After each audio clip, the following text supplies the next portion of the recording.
I'd like to call the hearing to order. We want to welcome our first panel, and I'd like to recognize myself for to be in 5 minutes for an opening statement.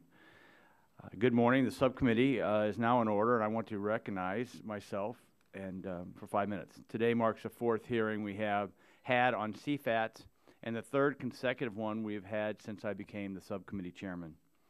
Sadly, it has been a very painful process to see how badly CFATS had fallen short of our expectations and to see the struggle both inside the DHS as well as externally to get the program back on track. There are some positive reports about progress from DHS, GAO, and the regulated stakeholders, but we've uncovered more details showing that in key areas, the suggested progress is not what we had hoped. I think strides have been made to remedy many of the managerial concerns of 1 year ago, and some of our testimony will suggest communication lines have been opened in a way that could lead to longer-term achievements for the program. By many accounts, Infrastructure Security Compliance Division Director David Wolf deserves a great deal of credit. Mr. Wolf, we appreciate your tireless, consistent, candid, and long-standing commitment to improving CFATS when others could not. I also think this process is merely meant to get us back to a semi-functional program, not a perfect or fully implemented program. Unfortunately, underlying programmatic issues we discussed in the last hearing, such as the fact that CFATS risk assessment falls far short of DHS's own National Infrastructure Protection Plan and the CFATS regulations, and the long time frame for evaluating site security plans, despite the incomplete risk assessment, continue to threaten the credibility of the program not only on the Hill, but with regulated stakeholders who are confused by many decisions made within the program. As Chairman Upton has said before to DHS, we are all on the same side. The enemy here is the terrorist who would seek to harm our nation. We need to work together to determine the best path forward for CFATS and its reauthorization. But we can't do it so if we aren't fully informed and in a way that verifies the details coming forward. That's why we're going to have some tough and balanced assessment of the program delivered by DHS and the Government Accountability Office and the CFATS stakeholder community.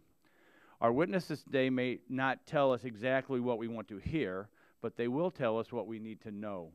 I want to thank all these witnesses for appearing before our panel here today. I believe we are at a critical juncture for the success of the CFATS program in that the internal issues distracting the program are not now our focus, but rather getting the program right, functioning effectively, efficiently, as Congress drafted the law. Their perspective will be crucial in getting serious questions answered by the program and our ability to work together. And with that, I'd like to yield 1 minute to the gentleman from Texas, Mr. Barton. Thank you, Mr. Chairman, for holding this hearing today. 2 years in a row, this subcommittee's convened a hearing to discuss the concerns with the CFATS program. Last year, we became aware of an internal DHS memorandum which detailed an array of management flaws and achievement gaps with that program. One of the witnesses today was a co-author. When news of these problems surfaced, several members of Congress, including myself, asked the GAO to determine what actions DHS was taking to address the problems. We learned in the GAO report that resulted of a 94-item action plan that DHS developed to address those various issues. I understand today that the most egregious examples of waste of taxpayer dollars have been addressed, but there's still work to do. We're at a critical juncture. DHS has been reviewing information since 2007 by operators of over 40,000 facilities.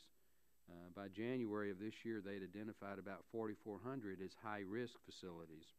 Of those, about 90% were tier-based on the risk that they presented, meaning that they would have to submit site security plans for DHS review.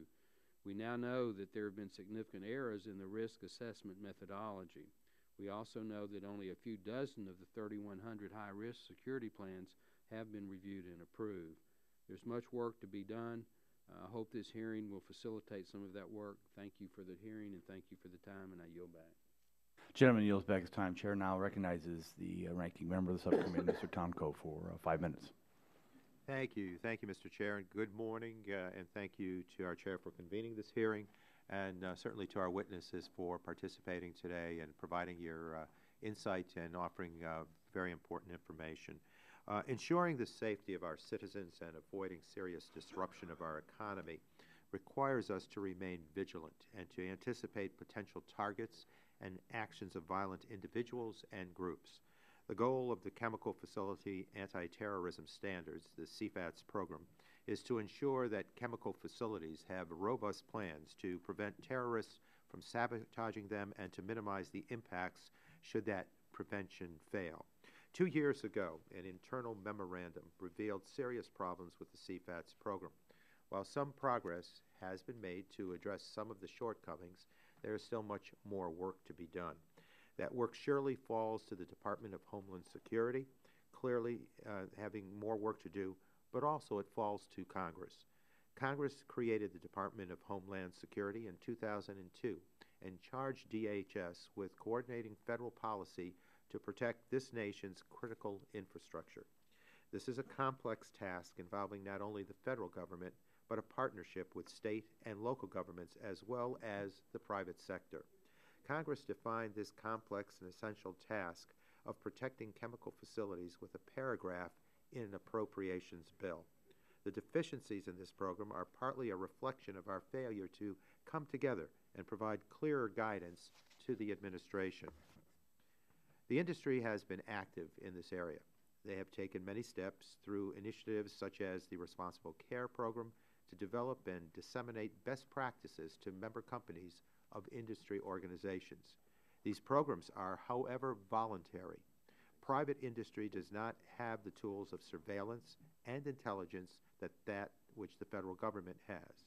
In order to be most effective, we must have partnerships working together, and the program must have the public's confidence that their communities are indeed safe. The public and the industry will benefit from a federal program that is developed with their input and in which standards, practices, and policies are defined clearly by the Department of Homeland Security. The CFATS program is not the only federal program regulating chemical facilities. Other federal departments and agencies have programs with longer histories and well-established protocols. There should be a consultation amongst federal agencies to apply best practices, identify gaps in responsibility, and to avoid conflicting regulations and policies. I hope this will not be the last hearing on this issue. This committee should develop legislation that provides clear direction to DHS, certainty to the regulated industry, and confidence to the public that the CFATS program is providing the protection we require and deserve. A paragraph in an appropriations bill that must be renewed annually simply does not meet those needs. I would like to thank all of our witnesses for appearing before us today. I look forward to your testimony and to hearing your views on how we can improve this most essential program. With that, I thank you, Mr. Chair, and yield back. I want to thank my colleague, and I can guarantee it will not be the last hearing on this issue, and we'd like to authorize the program. With that, I'd like to turn to my colleagues on my side and asking if anyone would like to submit an opening statement. Seeing none, turn to your side. No one. Thank you very much. Now I'd like to recognize Mr. Rand Beers, the Undersecretary for the National Protection and Programs Director of the United States Department of Homeland Security. Sir, your full statement's in the record. You're recognized for 5 minutes. Thank you, Chairman Shimkus and Ranking Member Tonka and other members of the committee. I appreciate the opportunity to be before you today to talk about the Department's regulation of high-risk chemical facilities. Let me start by emphasizing that the CFATS program has already made the nation more secure. The program has identified high-risk chemical facilities across the country. It's provided them with the tools to identify their vulnerabilities, and it has helped them to develop plans to reduce the risks associated with these chemicals. Since its inception, CFATS has helped 3,000 chemical facilities eliminate, reduce, or otherwise modify their holdings so that they no longer possess potentially dangerous chemicals and are no longer considered high risk. The significant reduction in the number of chemical facilities that represent the highest risk is an important success of the CFATS program and is attributable both to the design of the program as enacted by Congress and to the work of the CFATS personnel and industry. at the thousands of chemical facilities that we work with on a regular basis. Over the past year, NPPD has worked diligently to turn a corner and has addressed many of the challenges identified by the program's leadership. The CFATS program has made significant progress, advancing programmatically while simultaneously addressing the internal operational concerns. Equally important, the Department remains committed to working with stakeholders and with the Congress on a path forward to ensure that the CFATS program continues to build upon the successes to date. Over the last 6 months, ISCD has made considerable progress in conducting authorization inspections and approving site security plans. When I was here in September, we had authorized 73 site security plans. Today, we've authorized 261. That's a 400% increase. In September, we had conducted 19 authorization inspections. Today, we have conducted 141. That's a 700% increase. In September, we had approved only 2 site security plans. Now we have approved 52, including 3 alternative site security plans. While these are significant achievements in the last 6 months, we recognize that we need to do much more, and we need to increase the pace at which we are doing it. And we are looking at potential approaches for increasing the pace of security plan reviews and inspections for the lower Tier 3 and Tier 4 facilities without sacrificing quality and consistency. NPPD will work with the regulated community to gather feedback and thoughts on how best to increase the pace of the lower tiers. For example, we've been looking with industry on the development of templates or corporate alternative site security plans, and we believe that the use of ASPs will significantly increase the pace and approve our security plans. We've also discussed ASPs with the Coast Guard and will apply the lessons that they have learned regarding their use of ASPs, to take your point, Ranking Member Tonka, about talking to our partners who also have regulatory programs. Regarding our private sector partners, the Department has received primarily positive feedback on outreach and communications efforts from the regulated community, and we will continue to address specific areas of interest to the CFATS community. For instance, recognizing that regulated facilities best understand their risk drivers, and in support of increased transparency, the Department is analyzing what aspects of the classified risk tiering methodology it can and should share with members of the regulated community. In fact, that particular question has been presented to the Risk Methodology External Peer Review Panel for analysis. And I might add that this is a peer review that includes private sector participation. And the Department is looking forward very much to the panel's recommendations with respect to this. The Department has also actively engaged stakeholders regarding personal surety. During the last 6 months, we've been listening to stakeholder feedback on personal surety, and we've revised our program based on this feedback. We now believe we have a proposal which provides the regulated community with flexibility for carrying out the outstanding requirement for personal surety and reflects input from facilities of all sizes. This proposal balances the need to conduct thorough vetting of personnel for national security purposes with the desire to minimize the burden on facilities. Our engagement with the private sector will be reflected in 2 department notices that have gone from the Department to the Federal Register and will be published in the coming days. I close with a note regarding the Department's current statutory authority to implement CFATS.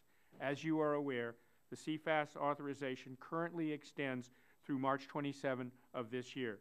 The Department supports a permanent authorization for the CFATS program, and we are committed to working with the Congress and other security partners to establish a permanent authority for the CFATS program in federal law. Overall, I'm here before you today convinced that we have positioned the program firmly on the right track, and I would be happy to respond to any questions that you may have. Thank you. Thank you. Also joining at the first panel is Mr. David Wolf, who's the Director of the Infrastructure Security and Compliance Division.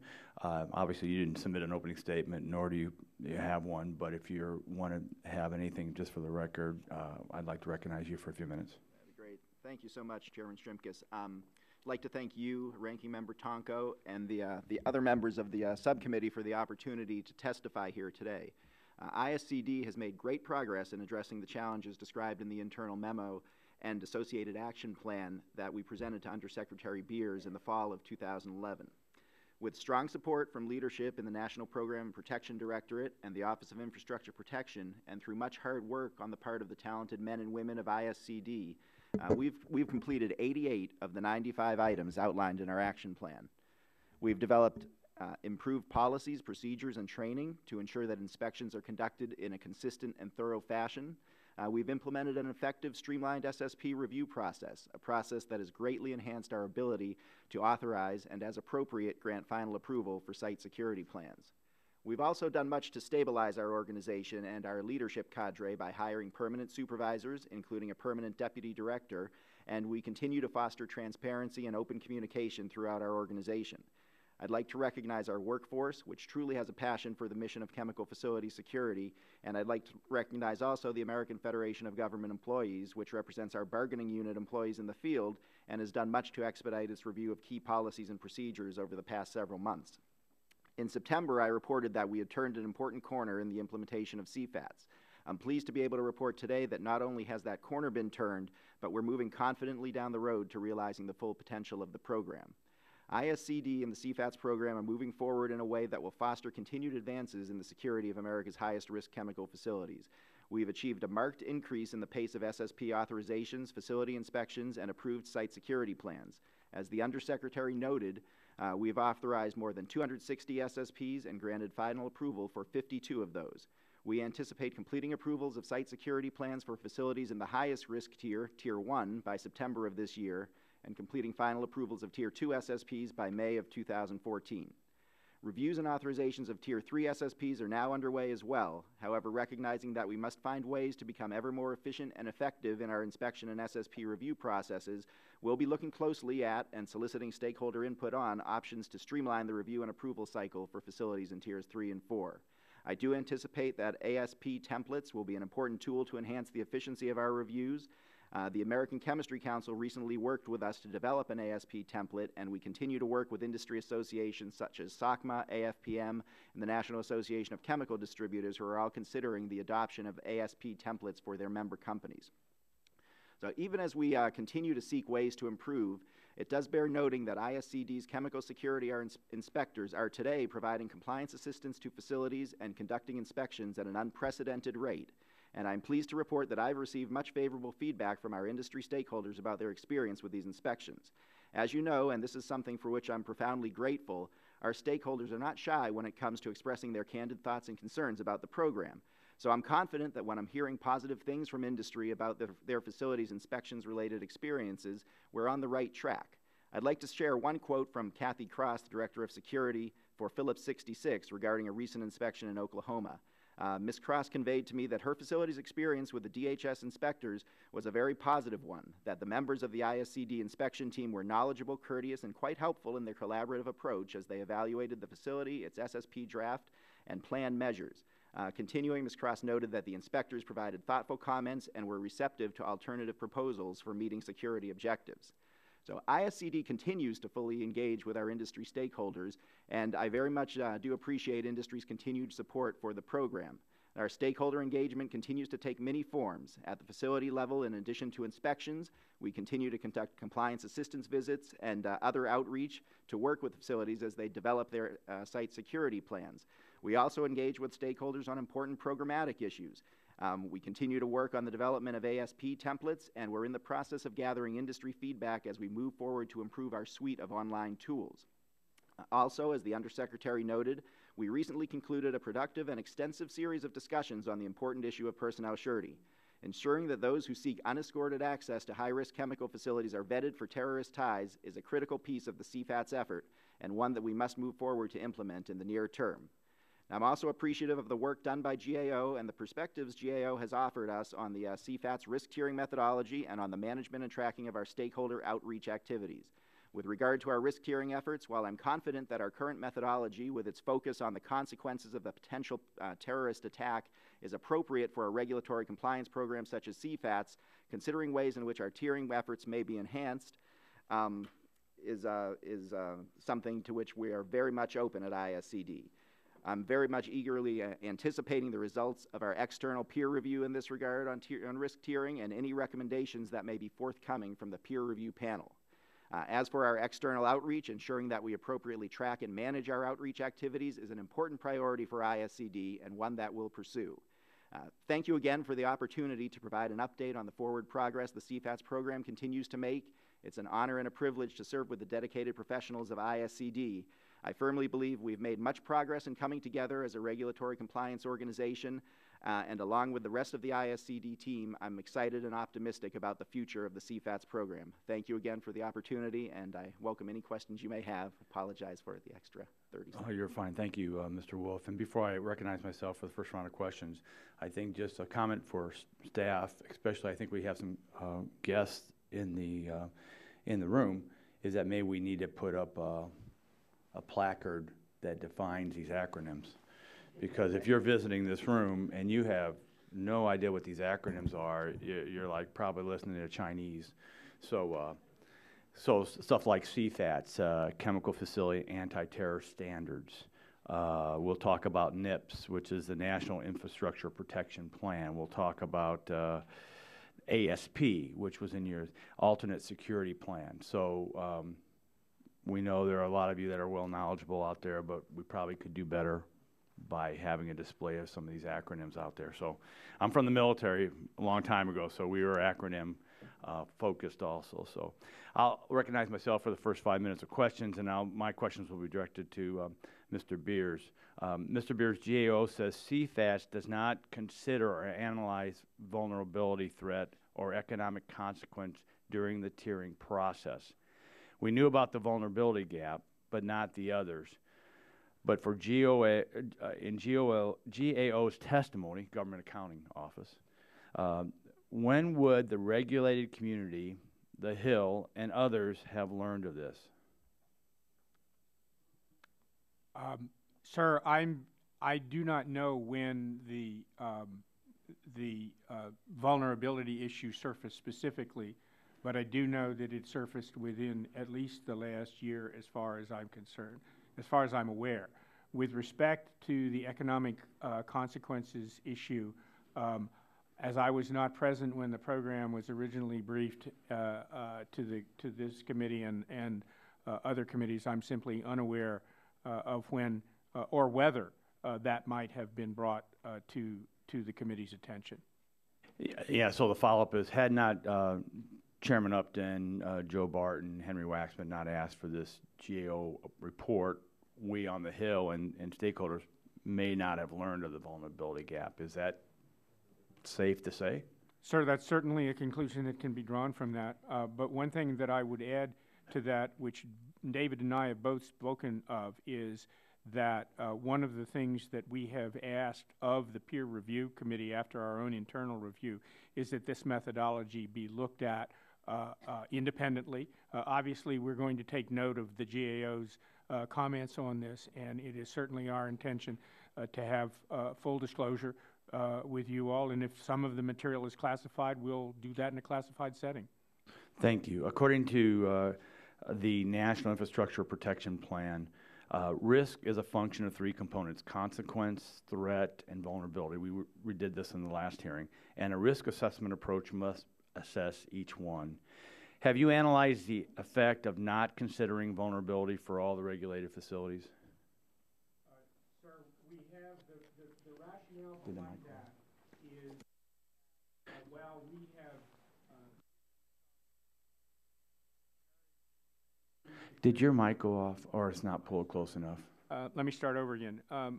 We looked at consequences and threats and gave them a definition in the tiering methodology, but because vulnerability was what the whole program was about reducing, and because we did not have the kind of data that we needed in order to be able to assign vulnerability factors with specific and differentiated levels, we chose to hold that constant tier on the basis of threat and consequence and ask the facilities then to come back to us with an indication of what their vulnerabilities were and to work with them on site security plans to deal with those vulnerabilities.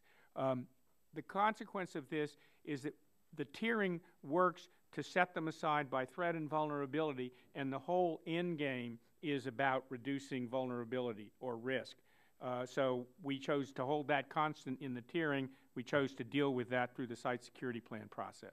I guess in our follow-up would be, we think you've evaluated part of the threat, not the entire threat, and there's no economic process that's been defined so far, which is a part of that whole calculation. But you did identify in your comment, about up-to-date data. So what's the effect of not using up-to-date data, threat data in the risk tiering approach? Sir, as we go through this process, if there is additional threat data or altered threat data, our intention is to include that. That's certainly something that we are talking with the peer review committee about, and my guess is we will get some different information. David, do you want to add to that? I would. The tiering methodology as it currently exists is certainly very much consequence-based. I think that consequence is tied very much directly to threat, as we use the threat in the tiering engine. Targets that have a high value from a terrorist perspective in terms of the consequence, will also typically have a pretty high score on the threat side. We're certainly very much open to ways in which we can enhance the tiering methodology, and that's the very reason we're having this external peer review. But I think focusing principally on consequence and a regulatory compliance framework is an appropriate way to tier facilities.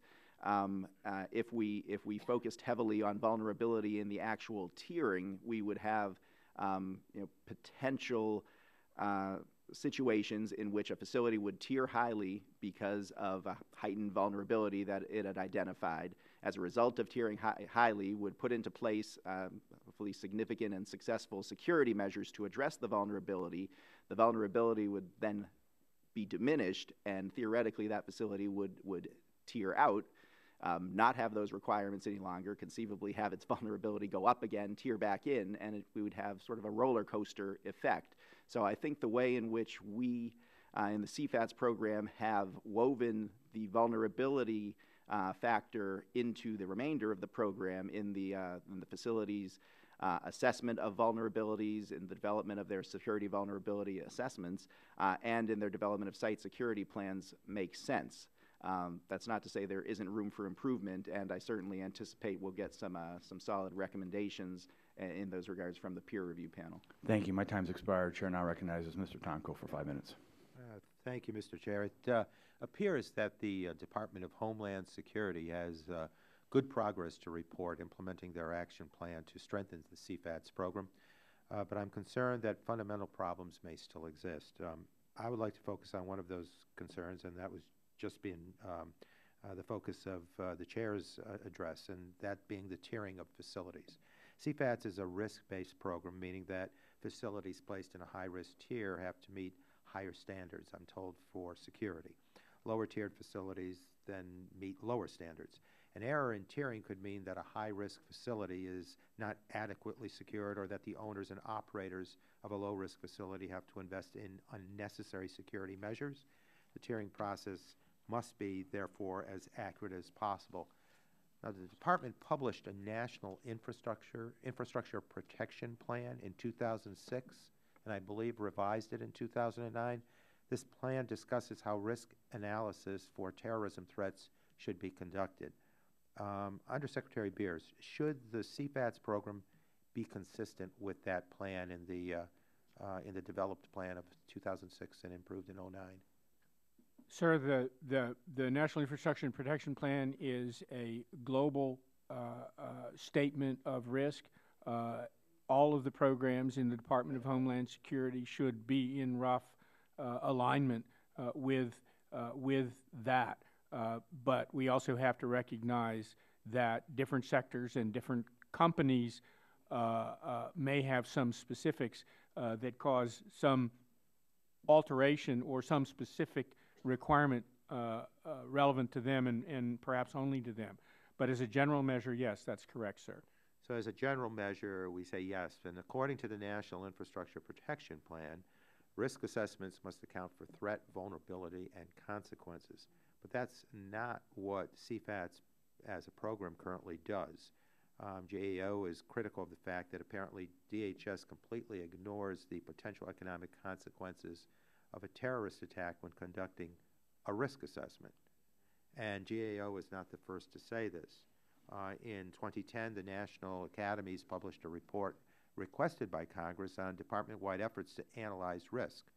And the Academies approved of the framework in the National Infrastructure Protection Plan, but found that, and I'm quoting, many of the department's risk analysis models and processes are weak and are not on a trajectory to improve.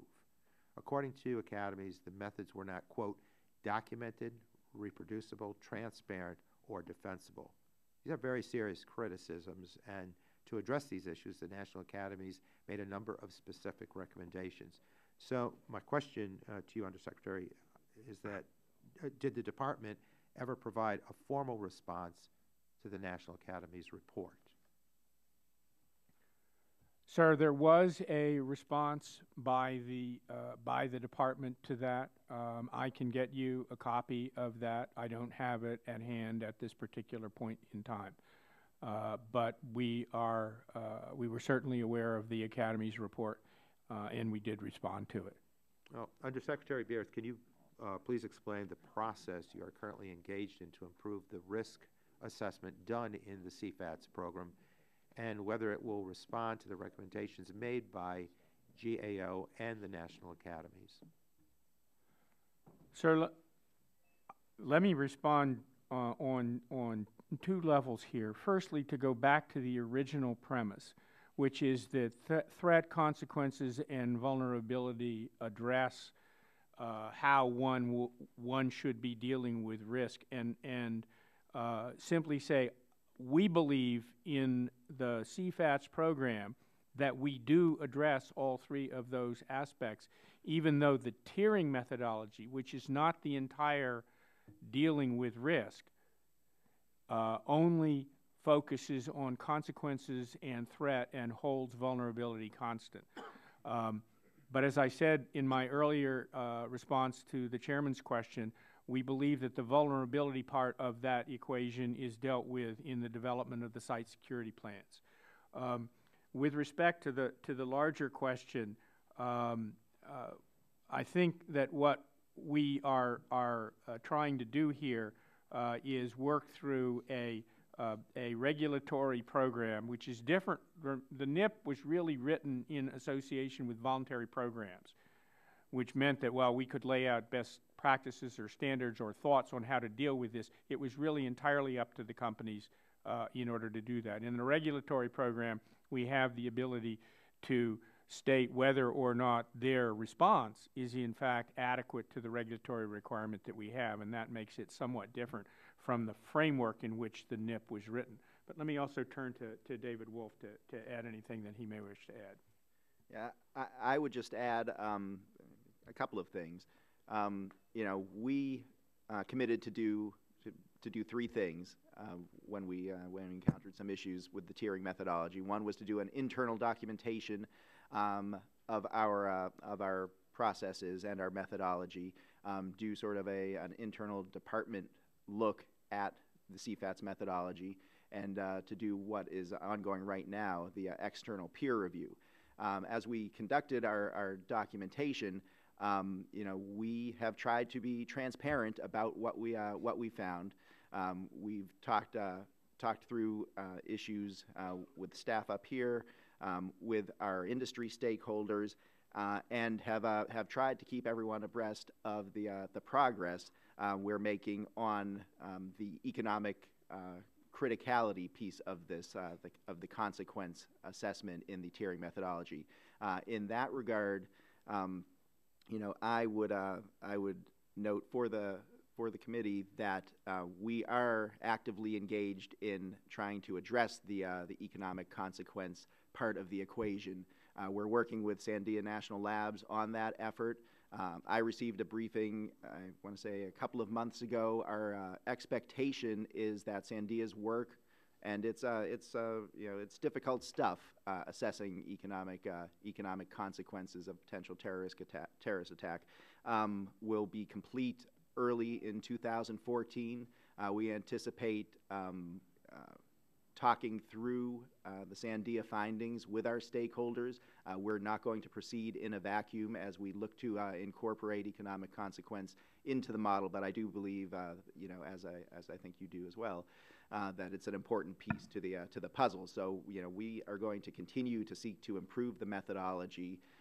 The thing we struggle with is trying to be a learning, continually improving program, at the same time trying to afford a degree of certainty to our industry stakeholders, who, for whom it would be difficult to have an ever-changing target in terms of the tiering. So, we have to balance all of that, but we're taking a hard look at it all. Thank you. Gentleman's time's expired. Again, the NIP is the National Infrastructure Protection Plan for our guests who are now leaving. So the chair now recognizes the gentleman from Pennsylvania, Mr. Pitts, for 5 minutes. Thank you, Mr. Chairman. Secretary Beers, according to the NIP, risk management should help focus planning and allocate resources. How can you prioritize resources and manage risk if you don't differentiate between threat or vulnerability?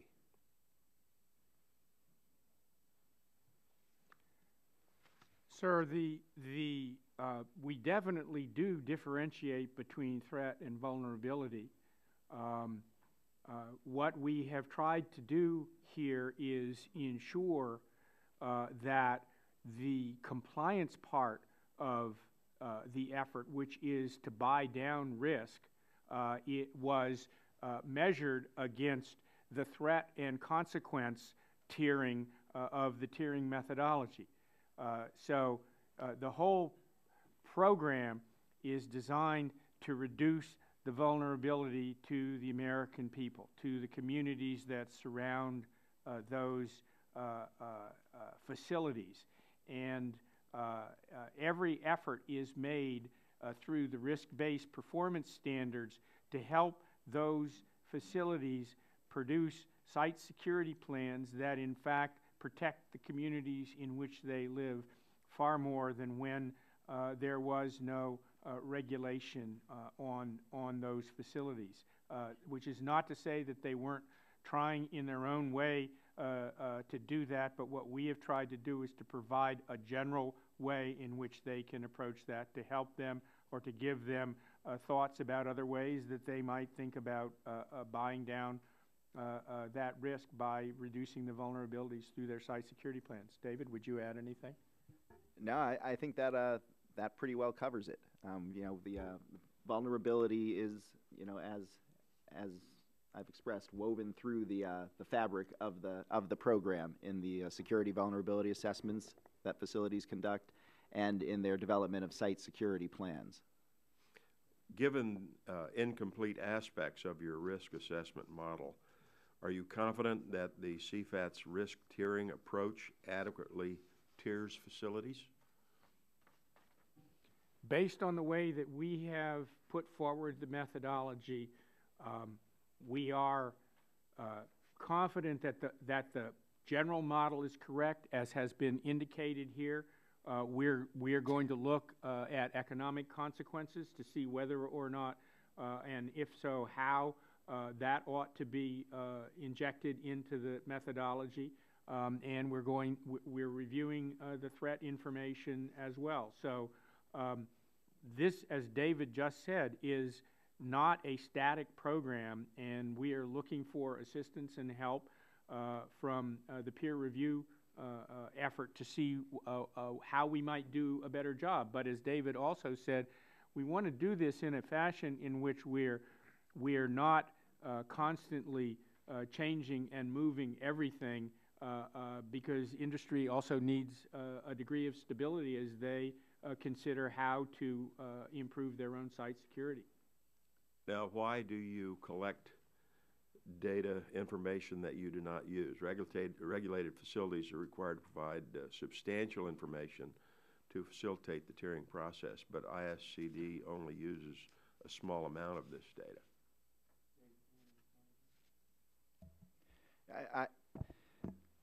My assessment is that all of the data that we take in is valuable to the program, and it is it's useful as we evaluate not only the tiering and as we assign risk tiers, but as we look at evaluation of site security plans.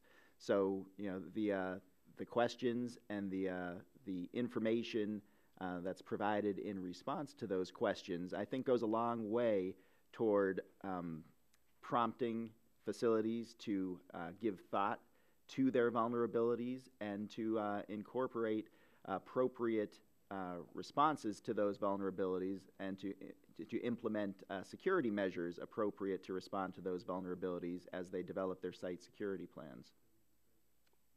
My time's expired. Thank you. Gentleman's time's expired. I would hope that you'll pay close attention to the GOL report, because they say obviously there's a lot of data that's not used, and that's the reason why that question's asked. 5 minutes to Mr. Green. Thank you, Mr. Chairman. Welcome to our panel. Undersecretary Beers, in your testimony for today's hearing, you state that DHS will be publishing a revised personal security program rule next week. Regarding the PSP, are you able to commit today that the new rule will allow similar credential programs like the TWIC program for land-based? So we would have one ID for employees, whether they work for a company's land-based side or the water-based site? Sir, you're correct. We have provided our personal security program notice to the Federal Register, and the Department has provided a TWIC reader rule requirement program to the Federal Register also this week. Those will be published, I'm told, next week. It takes that long to actually put it out. It will include the ability to use a TWIC card as a personal identification and personal surety credential within the program for those who qualify for the program. The larger TWIC reader rule will allow companies, facilities to know what kind of a validation system they have in order for those TWIC cards to be validated on as individuals pass into those facilities. That was, as you will recall, an original requirement of the TWIC, of the whole TWIC program, which has been operating, unfortunately, without that reader rule requirement up to this point in time. Well, and we've talked about this for a couple of years now, and I appreciate the agencies doing that, because a lot of plants have waterside and land-based, and employees move back and forth, and most of the time the employees have to buy those cards themselves, and it just seemed like it didn't make no sense to make an employee have to buy two cards that really should be issued by the federal government. You only need one. Couldn't agree with you more, sir. Can you share what the efforts the department made to incorporate both employee and union interests? Because I know in my area we have steel workers that represent my refiners and chemical plants, a number of them. Were they involved in this decision or received input?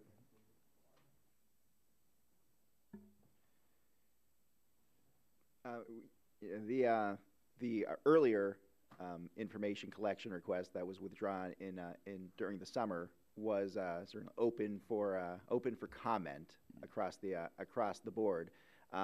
We did not work specifically or discuss any of this specifically with labor unions. Okay.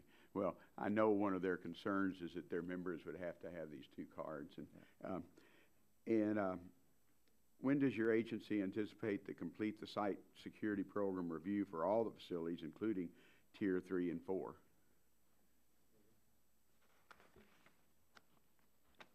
Well, we, as I mentioned, we're looking to be through with Tiers 1 and 2 by the first part of 2014. With regard to Tiers 3 and 4, we are looking at ways that we can increase the pace of the review. I know that GAO, looking at sort of the current pace, has projected it could take between 6 to 9 years. That's a pace that is, in our view, not an acceptable one.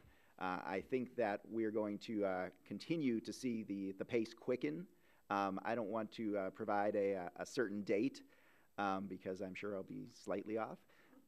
But I think as we move forward with the heightened pace of inspections, as we learn more about how to achieve efficiencies in the SSP reviews and the inspection process, we will get better at doing them and be able to inspect, review, and approve larger numbers of SSPs.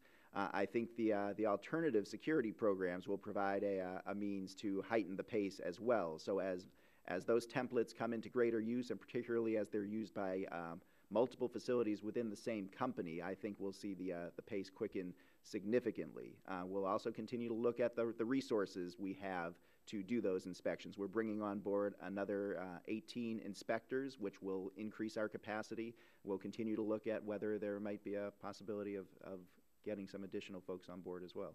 Well, Mr. Chairman, I know my time's, but there's been a substantial public sector investment and private sector investment, and we would hope to see some of that they would have their security plans at least blessed on what they've invested literally hundreds of millions of dollars on, both, like I said, public money and private money.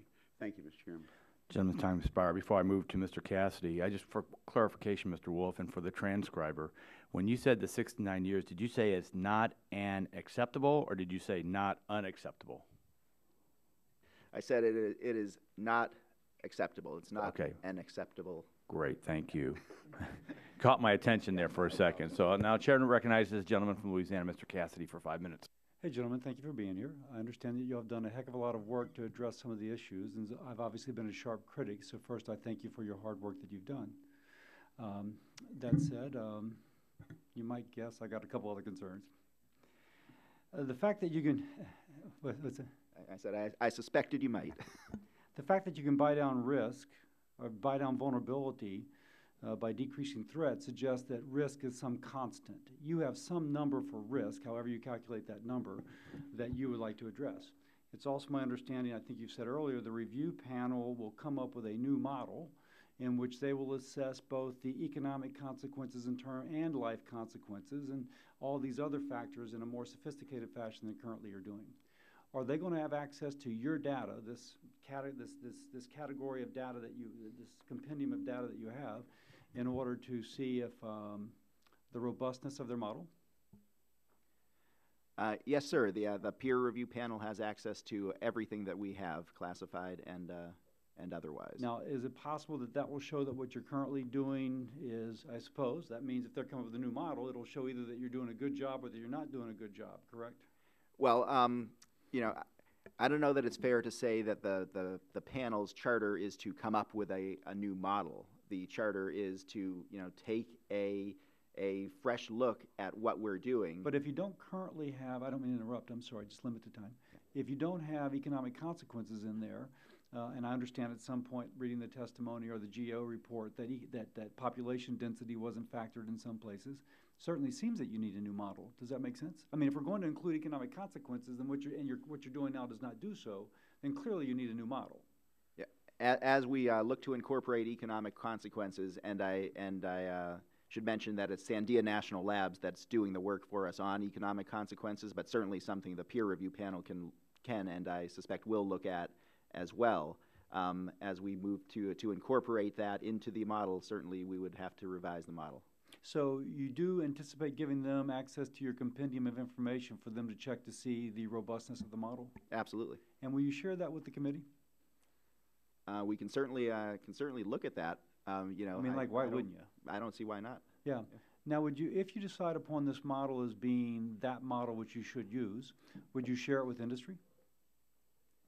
The underlying information? No, not the underlying information, the model itself, because if, Mr. Beers, you say that they can buy down vulnerability by whatever addressing in a greater way threat, I imagine that you have some, retrogression analysis and that you can plug these things in. Really, right now, it appears that there's a certain degree of subjectivity.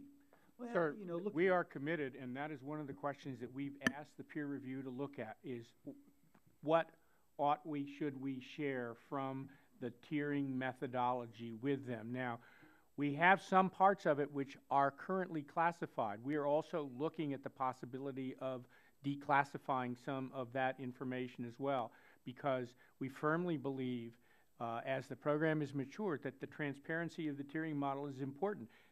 That will help them think about their own site security plans in a better way than to simply use the risk-based performance standards by themselves. The objective here is to reduce risk. The objective here is to reduce vulnerability, and we believe, as we have considered this, that kind of transparency is necessary. If there remains classified parts of the program, we will look at whether or not we can at least have some industry representatives, as we do generally with the National Infrastructure Protection Program, cleared to receive classified information, even if we can't make it broadly available. So I'm asking now not to challenge, but rather for information. If you have a formula by which someone can decide what their relative risk is, you plug in these variables and you come up with risk. It seems to me that I don't know whether that would be classified. Listen, a 15-foot fence will get you here, and a 30-foot fence will get you there, and video cameras will get you here, and armed cars will get you there. So knowing that some of the information is classified, are the variables that you plug in classified? Some of the factors that go into the calculation of the risk score are classified. But I would just echo the Undersecretary's comments that that fostering greater transparency for our stakeholders in tiering is one of our goals, and certainly one that we're going to pursue. Last question: you may have mentioned this earlier. When do you expect the panel to come back with their report, and then ideally to run some of this compendium of information to check out what you've been currently doing, and et cetera? We're anticipating a report from the peer review panel this summer. Okay, thank you. I yield back. Gentleman yields back his time. Chair now recognizes Ranking Member of the full committee, Mr. Waxman, for 5 minutes. Thank you, Mr. Chairman. Today's hearing underscores the need for reform of this program, and in my view, this committee should develop comprehensive reauthorization legislation. Today, GAO will testify that it will take 8 to 10 years before the department can review and approve the site security plans it has already received. Additionally, the department must revise its risk analysis model, which could mean that the current tiering of facilities will have to be revised, requiring many facilities to begin the process over again. In the 111th Congress, the committee produced a comprehensive chemical and water facilities security bill to finally set this program on the path to sustainable success. Mr. Beers, you testified in support of that bill, as did representatives of the labor community, the environmental community, water utilities, and the chemical industry. At that time, you said, and I quote, "Given the complexity of chemical facility regulation, the department is committed to fully exploring all issues before the program is made permanent," end quote. I agree with that statement, and I would like to explore some of those issues with you today. Mr. Beers, does the administration still support closing security gaps for wastewater and drinking water facilities? Yes, sir. Does the administration still support maintaining EPA as the lead agency for drinking water and wastewater facilities, with the department supporting EPA's efforts? That is our position. Does the administration still believe that all high-risk chemical facilities should assess inherently safer technology, and that the appropriate regulatory entity should have the authority to require the highest risk facilities to implement those inherently safer technologies if feasible? The statement at that time still remains the administration's position, sir. Since we worked on that bill 3 years ago, additional challenges have come to light. Specifically, the internal review and memorandum prepared in November 2011 found serious problems. The department produced an action plan to address these problems. That action plan included the formation of a task force to develop recommendations for legislative and regulatory changes to the CFATS program. My understanding is that the department reports that it has completed development of those recommendations. Mr. Beers, when can we expect to see those recommendations?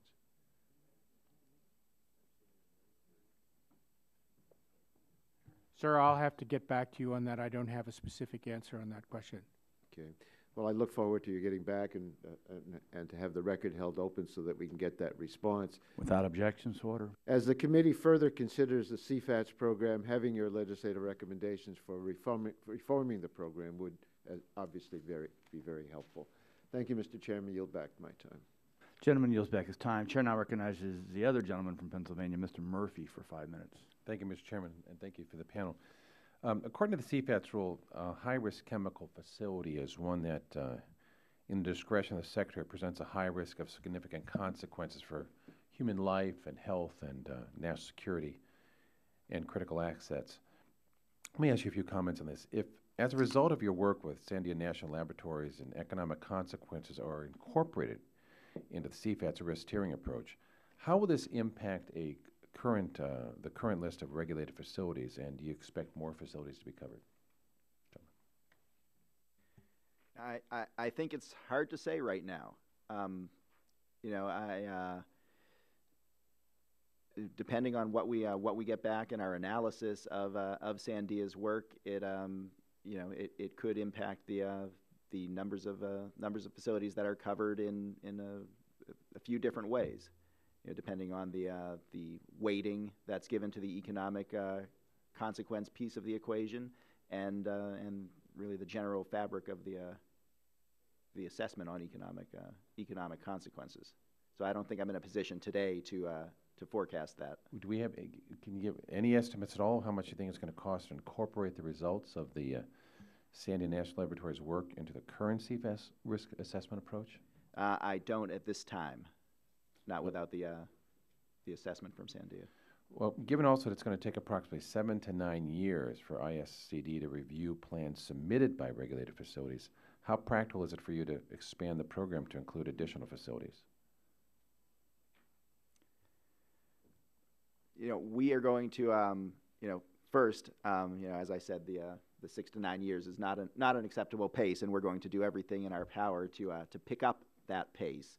I think, though, that it's important that we foster enhanced security for all chemical facilities that are high risk in nature. So, to the extent the universe is of high risk facilities is framed and includes in the calculation of that universe, or in the formation of that universe, the economic consequences, and the universe grows, we will look at ways to make that work. As I said, we're bringing on additional inspectors. We're improving our processes and procedures. We're going to get better and better at this. So, if that challenge presents itself, we'll meet the challenge. I know we've talked about these things in other hearings that the chairman has conducted here. So, you're expecting about 30 to 40 site plan approvals per month. That's your anticipated goal for the future? That is our current pace. The current pace. Well, how many did you approve in January of 2013? I would have to get that to you specifically. February? Just last month? Any idea? I would imagine between 20 and 30 in February. So, but you said you expect 30. You're currently at 30 to 40, but you're half that in February. I'm just trying to get I expect it's going to continue to ramp up, because what we were doing more of in January and February was authorizing plans, and as we authorize the plans, we schedule the inspections. That's what leads to the approvals. So the approval pace will pick up. We anticipate by the end of September being up to upwards of 350 approvals. So that will be all of Tier 1 and partway through, probably about halfway through the Tier 2 facilities.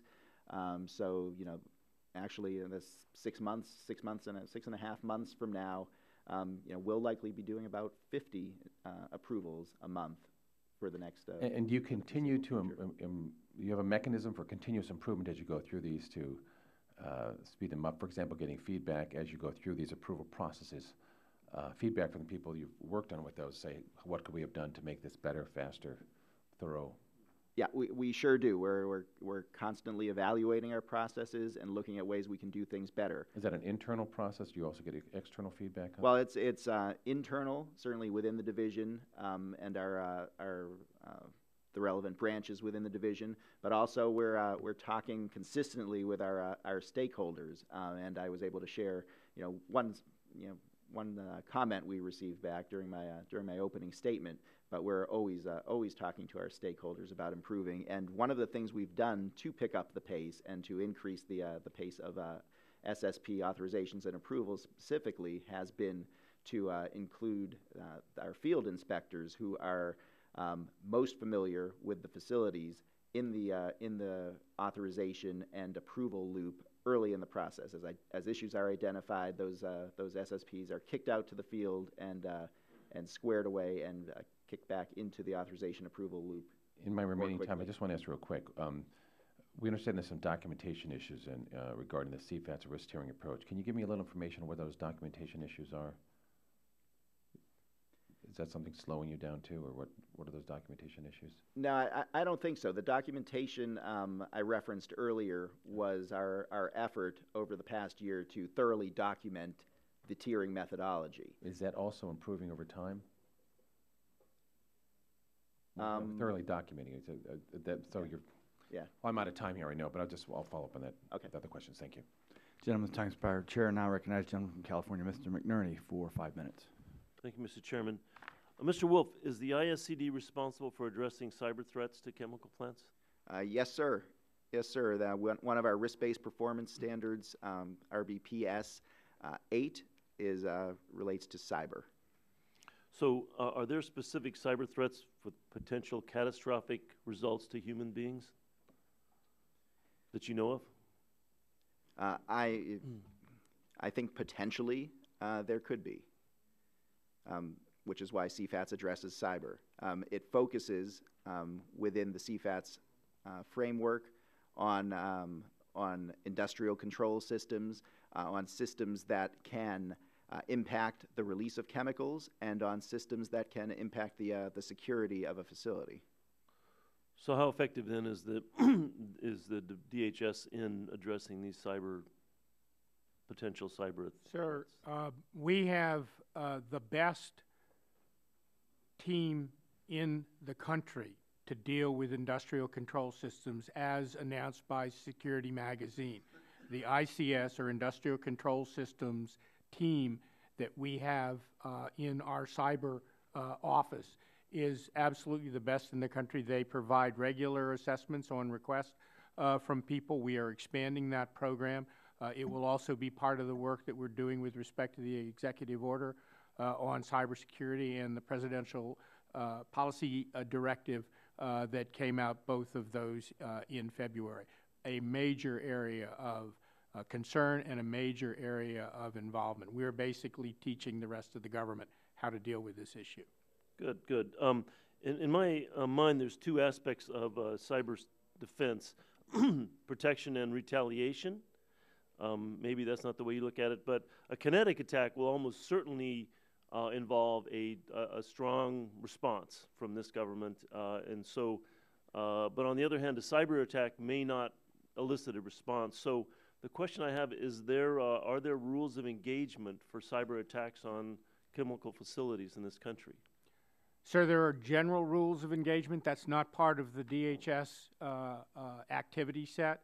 That belongs to the Department of Defense, but we and the Department of Defense and the Department of Justice have a very robust effort to work together on a regular basis at all of those things short of an actual attack. I mean, we're, as you well know, in a sort of cold state of a lot of reconnaissance, a lot of intellectual property theft that's going on now that the three departments are working mightily to try to deal with. But the offensive side is a domain of the Department of Defense. We're aware of what they do in a general sense, but it's not part of our responsibility. So, I mean, there must be some coordination then. I mean, cyber attacks are happening on a continuing basis. Some of them are less of a threat and some of them more of a threat. And so what I'd like to get is some comfort that there's going to be a consequence to conducting cyber attacks at any level on facilities in this country. Sir, I certainly can't comment on that in this unclassified setting. Okay, Mr. Chairman, I'll yield back. Gentleman yields back time. Chair now recognizes the gentleman from West Virginia, Mr. McKinley, for 5 minutes. Thank you, Mr. Chairman. This is an interesting subject. Mr. McKinley, can you turn your mic on, I think? Oh, you do? Yeah, this is an interesting subject. As an engineer, and as someone's worked in some of these chemical plants, I'm curious to learn more about what we've been doing and how long this has been going on. I'm just curious, first, I guess, do you feel, either of you feel, is terrorism threats on the rise? Is it status? What's happening in this country? I'm just curious. Yes, sir. That's a very good question. I think what we have seen since 9/11, a continued threat within the country that has been primarily executed by individuals who have been inspired by the rhetoric of the jihadists to conduct acts within the country. Fortunately, we have been able to thwart most of them. Some of them just simply failed because they weren't very well executed. The Bureau has a very extensive program trying to detect this. Could something happen from overseas again? Yes, that's always a possibility, but that's a major effort that Well, again, we and other departments are working on. Are the attacks on the rise? Threats, I say. The threats of attack on the rise? The threats of attack on the rise. The threat and capability, because aspirational threats should be just a yes or no, isn't it? A yes or no? And there's something every day. Threat and capability matched with one another. Are threats on the rise? I think at this point are not on the rise. Okay, that's fine. Are so not they're on the rise. What is their objective? Is it just to have access? Or are they trying to just blow up a facility? What is the threat that you're hearing? What are they trying to accomplish? So there's the local objective and there's the broader objective, and they think in both of these realms. The local objective is to have an event that is sufficiently newsworthy, sufficiently damaging, that it causes people to take notice of it and gives them credit for the ability to actually execute. So the broader issue, though, is to destroy, and bin Laden and his successors have been very clear about this, is to destroy the will of the West and the will of the United States to oppose them and withdraw from the region. If I could continue to try with the question. Can you give me an example of a chemical facility that has been attacked successfully in the West? No, sir.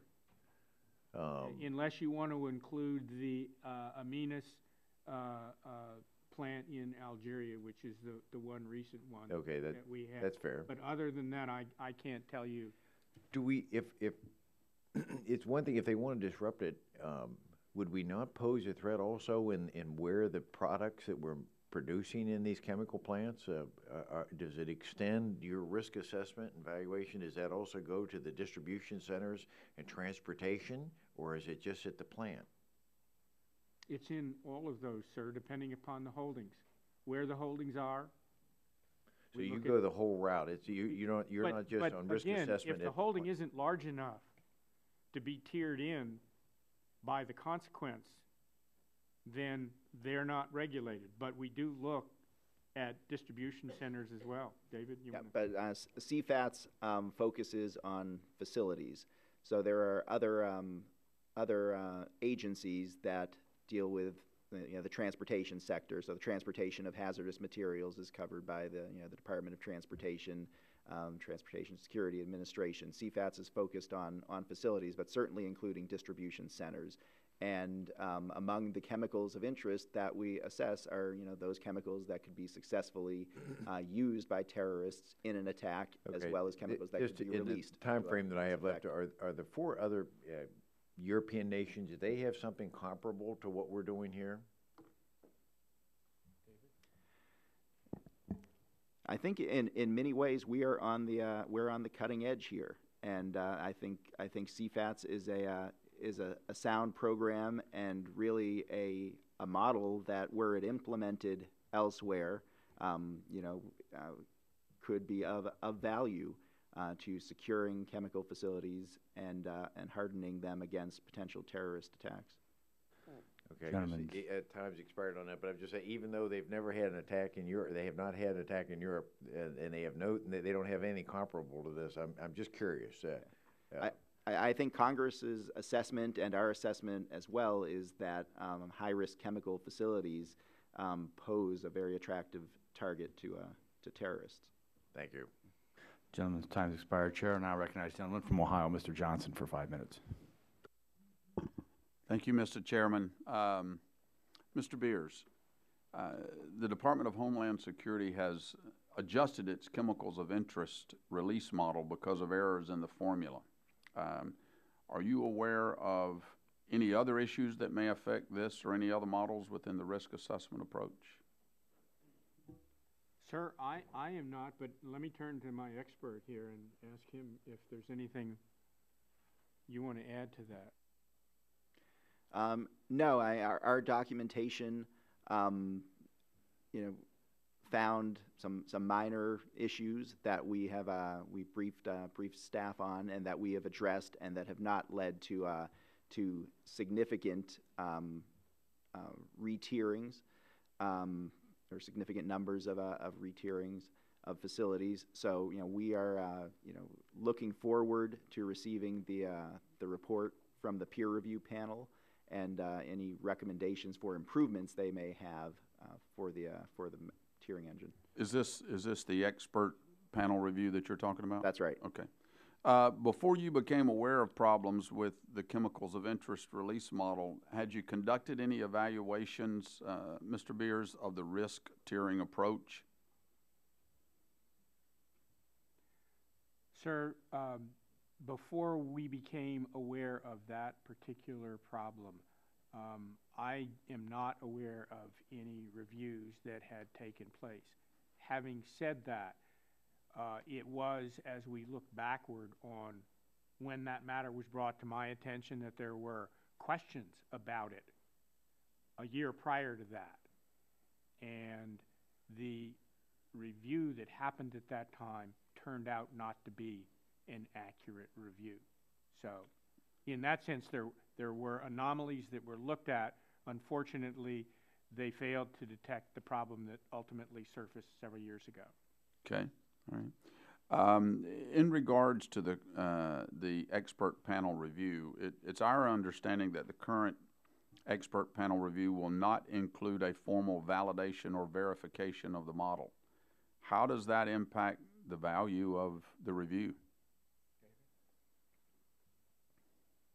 Now, we've asked the panel to take a full look at the program, at the tiering methodology, and to give us an assessment as to whether it is in fact a sound methodology for assessing risk, and also to provide us any recommendations for potential enhancements and improvements to the methodology. So, I don't anticipate a formal stamp of approval, but I expect that they will let us know how they feel about what we're doing in the tiering arena. But it's important, though, right? I mean, it's important to get that information, to get that stamp of approval. Yeah, I think that's why we're doing this. Not But you to, said they're not going to, you're not expecting a stamp of approval. well, not an actual stamp, I guess. But, yeah. Yeah. I'm We don't expecting want them to just look at it. Yeah. We want them to give us a validation and verification that the model's accurate according to what we know today. Yeah, correct? we want them to look at the methodology and let us know their thoughts on whether it works, and if there are ways in which it could work better. Yeah. Okay. Given that you have not been able to review the site security plans for the Tier 3 and 4 facilities, how would you characterize how they're currently being regulated? Well, I would just mention that we have begun review of the Tier 3 site security plans, and I've authorized some of those, but that is admittedly in the early stages. Tier 3 and 4, or just Tier 3? Tier 3. Okay, so we've 4 is not being included. Tier 4 reviews have not begun on the on the SSPs, but I would say that across the tiers, to include Tiers 3 and 4, CFATS has had an impact.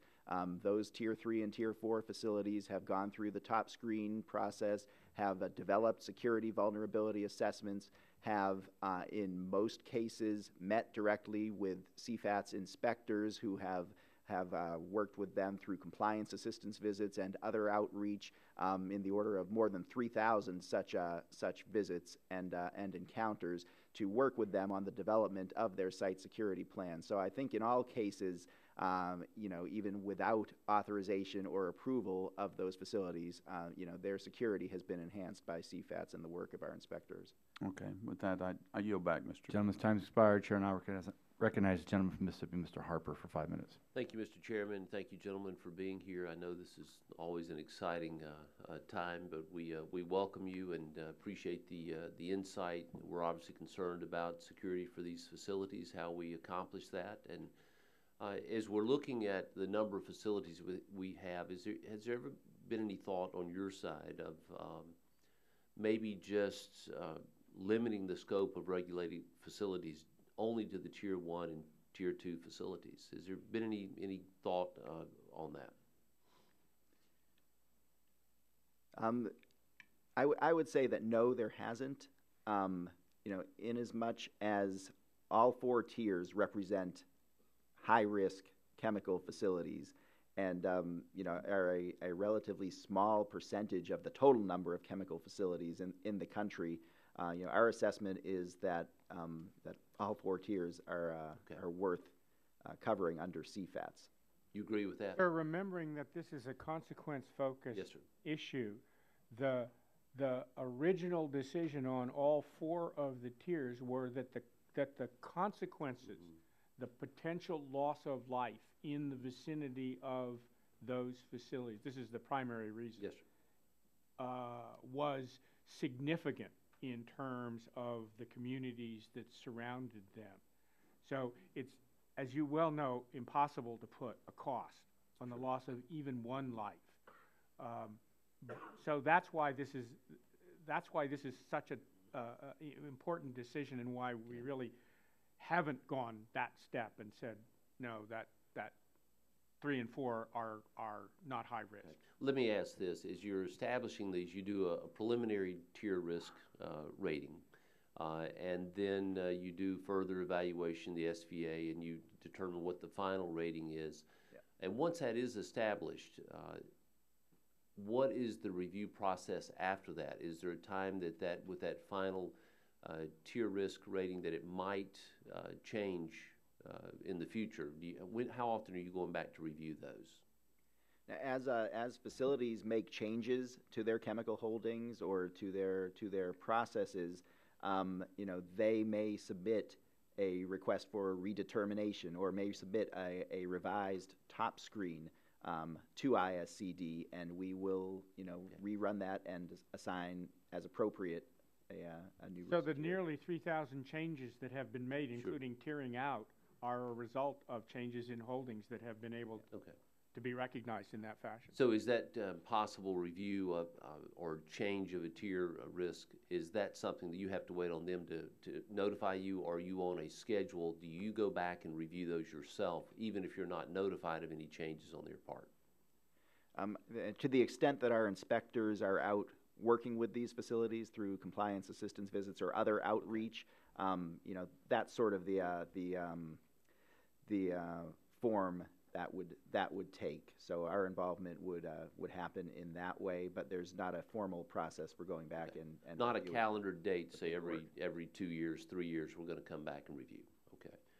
Now, it's my understanding if you have two facilities that have the same chemical of interest, one that has very little physical security next to a major, near a major city, and another stored with the same chemical in an extremely secure location near that same major city, they'd be tiered identically. Is that accurate? If it's the same chemical of interest, regardless of the level of security near that major city in two different facilities, would they be tiered the same?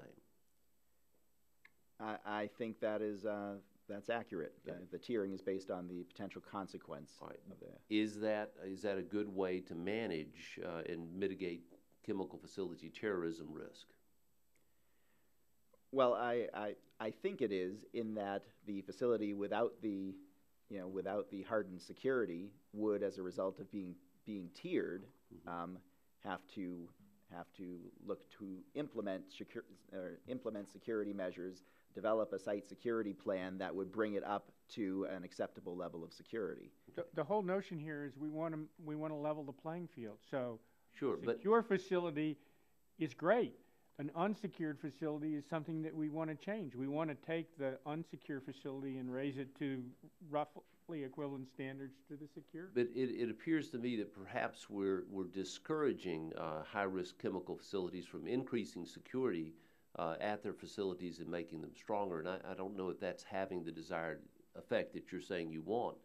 Is it having that impact? My time is up, so I guess I won't get a formal answer from you, and I yield back. Gentleman yields back his time. And I've seen no other members. But before I dismiss the panel, I just want to reference the law, because, Mr. Beers, you keep saying a consequence, which is something we need to be concerned about, but that's not what the law says. The law says a risk-based system. Yes, consequence is a part of that, but it's not the whole calculation. I think you caused more questions by this testimony today than answered questions, so I think we'll have them back, Mr. Ranking Member, to keep ferreting this out, because the law is pretty clear. And you can see there's still a lot of questions of how we're trying to define this. So we do thank you for coming. We do have the ability to offer written questions, as the ranking member of the full committee asked. And with that, we would dismiss the first Sir, may panel. I respond to the question that you posed in writing? Oh, you may. I'd be happy to I think that's, if you're still not satisfied, then we have more work to do to satisfy you. I think you have a lot more work to do. So, and we'll dismiss this panel, and we'll have the second panel.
Staff, if I can get the back doors closed, someone, then we can move promptly.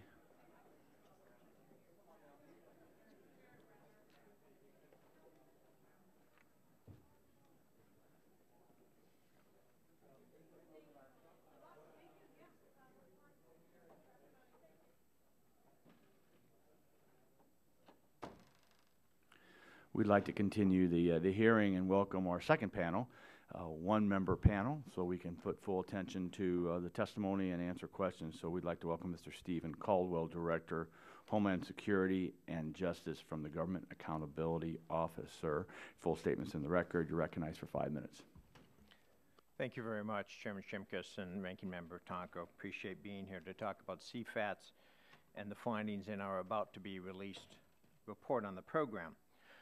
As you know, our earlier report focused on an internal DHS memo documenting management problems with the CFATS program and agency efforts to come up with corrective actions. But our current report focuses on agency efforts to do three things related to its core mission. The first of those is assess risks at the facility, which we've talked about quite a bit, review the site security plans, and work with industry to improve security. Let me start with the risk assessments.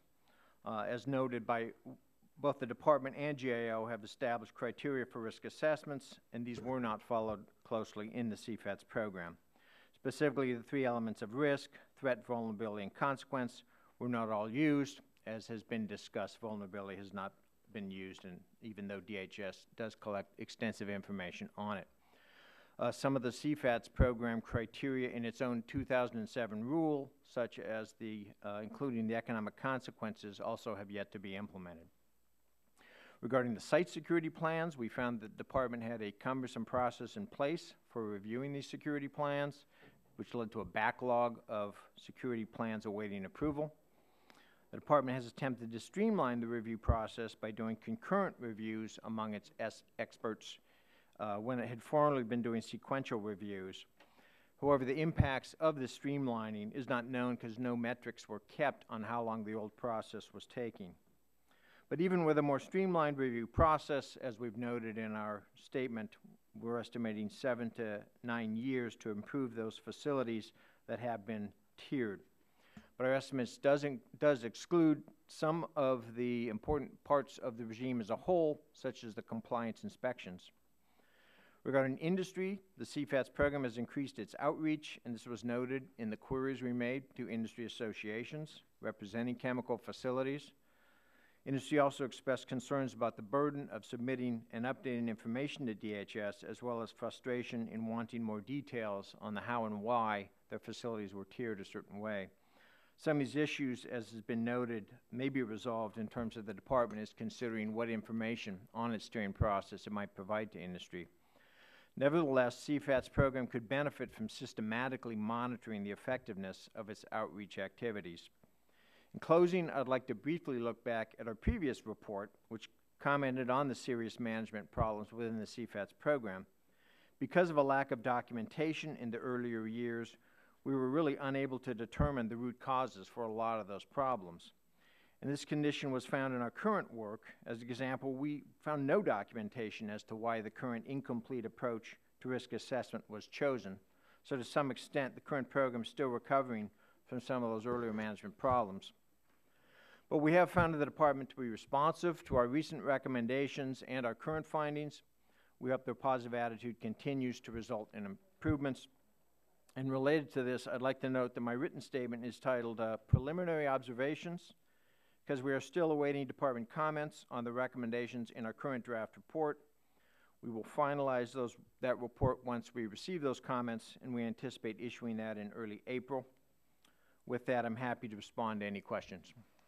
Thank you, Mr. Caldwell. I'd like to recognize myself for 5 minutes for the first round of questions. You were in here for the last panel and probably listened to my last exchange based upon the language of the law. Could you understand my frustration with the question based upon what members had said before about the formula for risk, and if there's two variables that are undefined, how do you identify risk?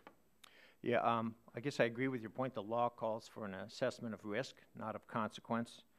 I think the DHS response we've heard today kind of indicates that the exclusion of vulnerability was part of a well laid out and thoughtful methodology and analysis that they used from the start. We certainly found no evidence of this.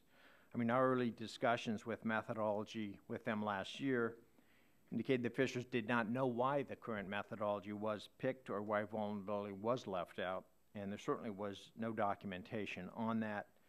It was really only when we raised the issue of the lack of the consideration of vulnerability that the current narrative emerged that you heard today. So I think that really reinforces the need for an independent peer review, preferably earlier in the process than now, because of the problems they'll have if they find major changes. And I have some other comments on peer review I can make as well. Did you get any comfort from the response on that the formula is being reviewed by Sandia, and that I think the frustration from my end was that, and we might take it, we might consider it. I mean, it was pretty vague as to whether all this work that they would even consider it as part of a fix to the formula. Yes, let me make two comments on the peer review. I think based on our work today, and they've been sharing a lot of information with us, but we're still not sure how much of a free hand and leeway this new peer review is going to have, this expert panel. You know, will they have the leeway to really start from scratch and kind of come up with fundamental changes from the model if they think they're needed? And then, of course, we're also not really sure, and the department really hasn't committed to really how they would receive any major recommendations for changes because of impacts that could have on the peering process. So that's what I'll call the peer review's need to do a review of the methodology. What the peer review would also need to do to be comprehensive would be what's called the V&V, or a verification and validation. We know that there were some miscalculations found in the formula. This did lead to the re-tiering of several facilities. Also, in the course of our work, we found out there was an omission of certain locations, such as Hawaii, Alaska, and Puerto Rico, from the data and the model calculations. And they don't think this will lead to any changes in tiering. But I mean, together, they certainly don't give us a warm, fuzzy feeling that they've looked at the actual mechanics of the model to make sure that even if the methodology is correct, that the model is working the way it was intended to. So it's also important that the peer review do a V&V, a verification and validation, to actually look at the model, play with the numbers, do calculations, ensure they're correct, and maybe do some sensitivity analysis as well. Well, and just kind of following up on this line of questions, because it was asked by one of my colleagues on data collection, what's it used for? Again, a pretty vague answer by our first panel as to what they really needed, what they had, and why they had it. You found that owners and operators were spending unnecessary resources complying with CFATS data collection requirements. Can you elaborate on what your findings? Well, I'll say two things. I think whether the industry feels that they misspent funds or wasted funds, I'll leave maybe for the third panel. You can ask them that. But in terms of the question about whether all this vulnerability data was useful that the department is capturing but is not using, I think the way they put it is that it's data that then the facilities have been able to use or could use. So again, that's a question for the facilities. I mean, you could ask the facilities and industry. But the facilities are the ones who provided the data. So it's kind of like, we got the data, we give it to Homeland Security, and then Homeland says, we got the data, here's your data because it's going to help you out. Or the collection of that data will help you out. When, I mean, it's just counterintuitive. I'm struggling with this. We found the department was not using the vulnerability data at all that it collected from facilities. One other thing on that point, when we talked to them about why they were not using the vulnerability data, they said, well, they were concerned because it was self-reported and thus might be either exaggerated or not exaggerated. But everything in this thing is self-reported until, I mean, everything going into tiering about how much chemicals they have and where they have them and the method of storage, all of that is self-reported. So I'm not sure I agree with that distinction. You're not helping me very much, but thank you. My frustration level continues to mount. So I'd like to recognize the ranking member, Mr. Tonko, for 5 minutes. Thank you, Mr. Chair, and I hope you can relax for a moment. I thank you, Mr. Caldwell, for appearing here today. GAO's analysis reveals significant concerns about this important national security program and the sufficiency of the Department of Homeland Security's action plan to address these concerns. We heard from the department on the first panel that they are taking GAO's findings seriously. and intend to follow the GAO's recommendations to strengthen the risk assessment models used in their programs. It seems that some of these concerns are longstanding. For instance, stakeholders have long called for greater transparency in the risk assessment process. I welcome the GAO's testimony today and have a few questions that I think would be helpful in providing the information we require. To the DHS methodology itself, does it appropriately, in your opinion, account for threat? Threat's a little tougher, and so I think in our own analysis, we've been less critical of the department on that. And the reason that threat's more difficult is because the threat comes from a potentially adaptive adversary that can see where vulnerabilities have been reduced, or maybe vulnerabilities still exist, and change their targets. But even more so when you're looking at these chemical facilities, the facilities themselves could be attacked, or some of the chemicals at those facilities could be stolen or diverted and then moved and then used again in a population center or any other location. So I think it's very difficult. And also I think in terms of some of the questions about threat that were asked, there just really is not a lot of actionable, real intelligence that shows there is a threat against these facilities or specific facilities. Thank you. And to that methodology again, does it account for the two minimum components of consequences, that being human consequences and economic consequences? It does not include economic consequences. As the department has stated, they're now engaged Sandia National Labs to do that, but it's been a while. I mean, the rule came out in 2007 that specifically said that they would include that at some point. And if you look at the National Infrastructure Protection Plan, it does say at a minimum consequence needs to include both human casualties, fatalities, those things, as well as the economic consequences. Mm-hmm. Thank you. And I would imagine that GAO has looked at risk assessments prepared by many different agencies over the years. How would you say the CFATS risk assessments compare to the work at those other agencies? Well, there's a couple of examples I can think of. At the Coast Guard, for example, we've done extensive work on their risk assessment model. It's called the Maritime Security Risk Assessment Model, and it does include all the components, and that is probably the most sophisticated model within DHS because it also takes into account the mitigation efforts that a facility is doing and how that impacts the risk. There have been other cases, I believe it's TSA, I'll have to correct my statement if I find that's a different agency, where we found that vulnerability was also being held constant, and we've made those recommendations that they not do that, and that particular component agreed with that recommendation. Thank you. During the first panel, Mr. Wolf, Director Wolf, indicated that including vulnerability in risk assessments would lead to an ever-changing tier assignment for a given facility. Is this a valid enough reason for leaving the criteria out of the assessment? Well, I think if in the beginning that was thought through and done on purpose, I could have maybe given them a little more sympathy as trying to design something to do that. But, I mean, as I said, that narrative has developed pretty recently as to why that's left out. There is a problem now in that they've tiered a lot of facilities, thousands of facilities, and if there are major changes in their model because of the peer review or things we've said or adding the economic consequences, this could reasonably change the tiering of those facilities. And this committee is aware of two mis-tiering incidents at the department where facilities were placed in the wrong tier because of errors made by the department. That's a serious problem. But now we hear from GAO that none of the more than 3,500 tiering decisions that have been made are reliable. They are all based on a risk assessment methodology that is seriously lacking. Is that an accurate assessment? I wouldn't use the term that this is a fatal flaw or things like that, but certainly we're questioning why they haven't included vulnerability. I think that, so we have a concern. Now, we do believe the best way to address that would be to have a peer review come in, externally review it.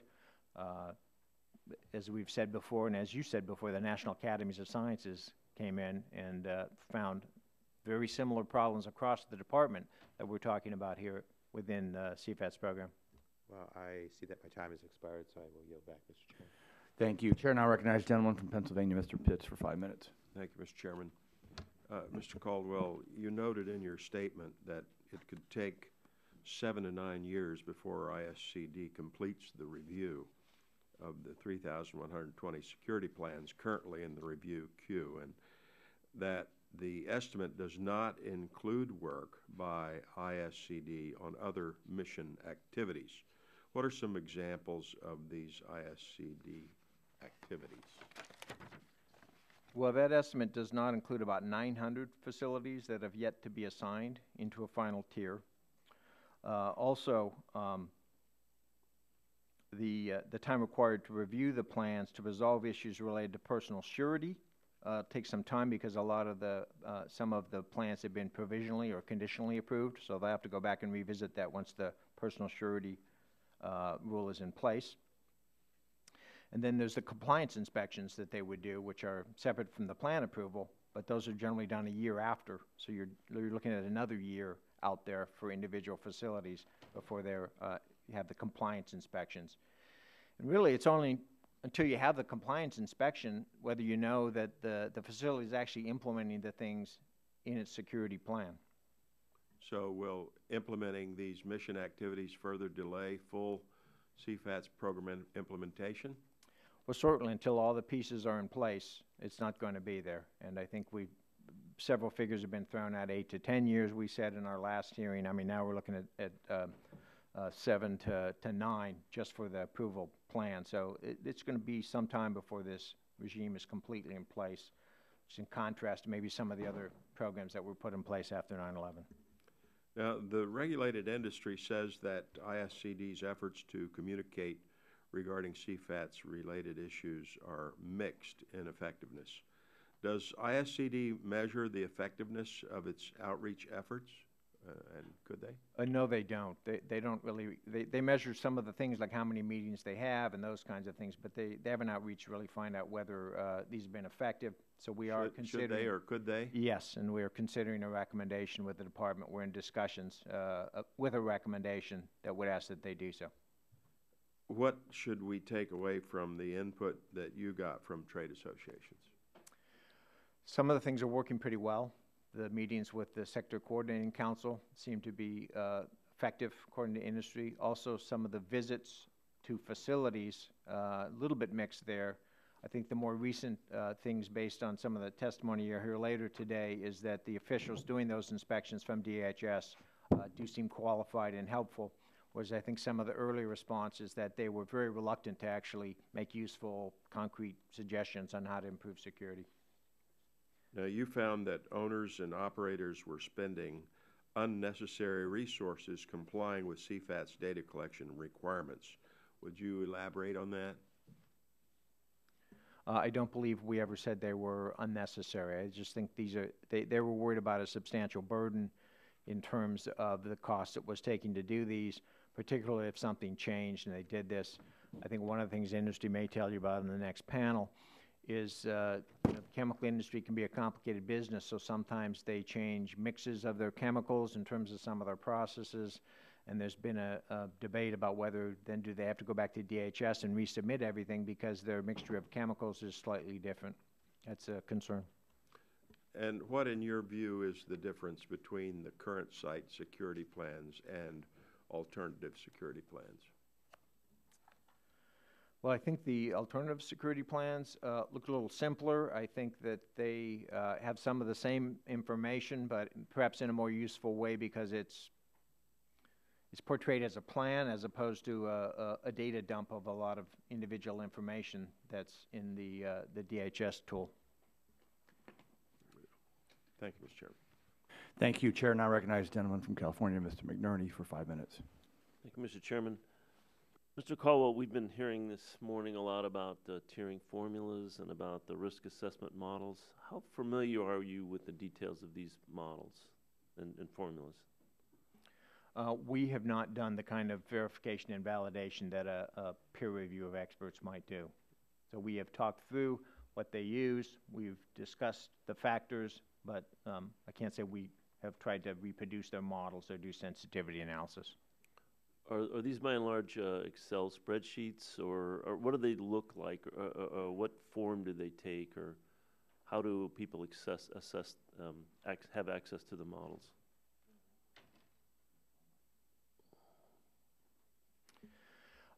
It's an online tool, so it's some kind of relational database, but beyond that, I can't tell you too much about the formulas or what the actual algorithms are.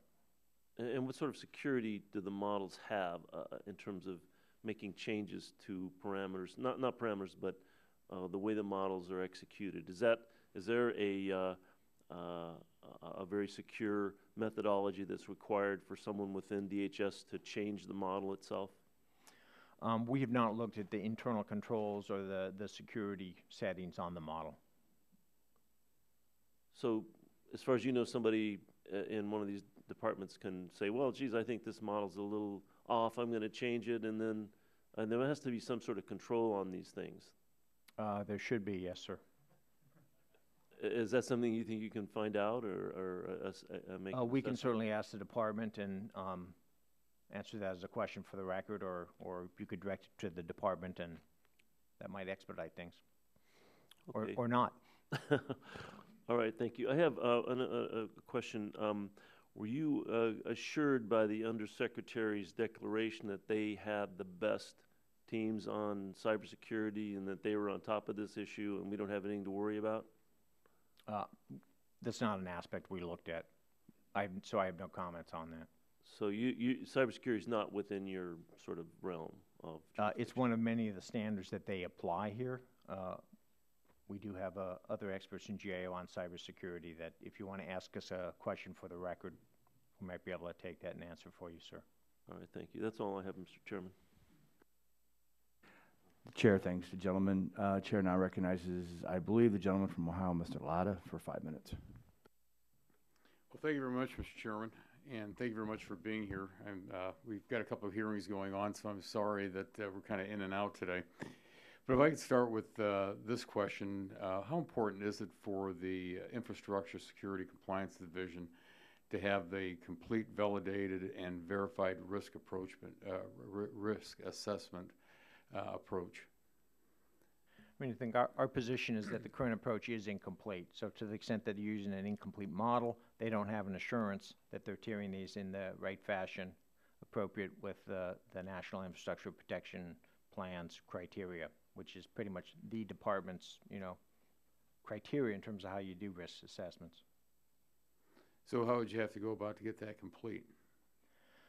You'd have to include vulnerability in it, and economic consequences are maybe the two minimum things that would need to be added into it. We've also asked that they update some of their threat data. Some of the threat data they were using was a few years old, which they've agreed to do. Okay, thank you. Also, how important is it for the ISCD to eventually conduct an independent peer review on CFATS risk assessment approach? We think it's very critical that there be an independent peer review, and I think you might have missed my answer talking to the chairman a few minutes ago, but there's really two factors. One is to make sure they have the methodology right, and secondly, to make sure the model, once you have the methodology right, or at least with the existing methodology, is the model actually functioning as intended. And as we've noted, there's been some miscalculations in the model that have been found, which again call for doing a verification and validation of the model itself. And just to follow up on that, how soon should that independent peer review occur? Well, I think it's already started, or at least the panel that they have now. I think there's a statement in Mr. Beer's written comments that if they need to do a second one, they're willing to do that as well. So the first one may be to find out where they are now, make some recommendations, and maybe it would require a second peer review to actually go in and validate the model with any changes. Okay. Mr. Chairman, I have no further questions. Thank you. And Chair thanks the gentleman. Chair now recognizes the gentleman from Florida, Mr. Bill Rackus, for 5 minutes.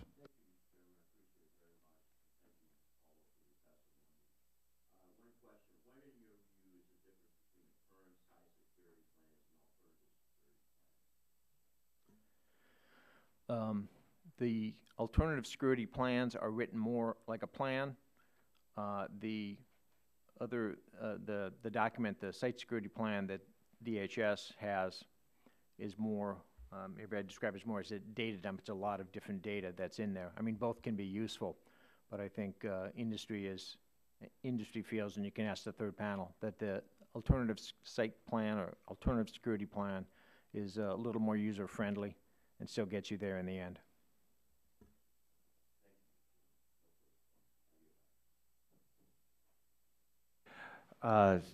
Anyone seeing no other members present, we would like to thank you, Mr. Caldwell, for appearing before us. You've done great work on this report. It looks like we got a lot more work to do, and with that, we'll allow the second panel to be dismissed and ask the third panel to join us at the table. Thank you, sir. Thank you very much.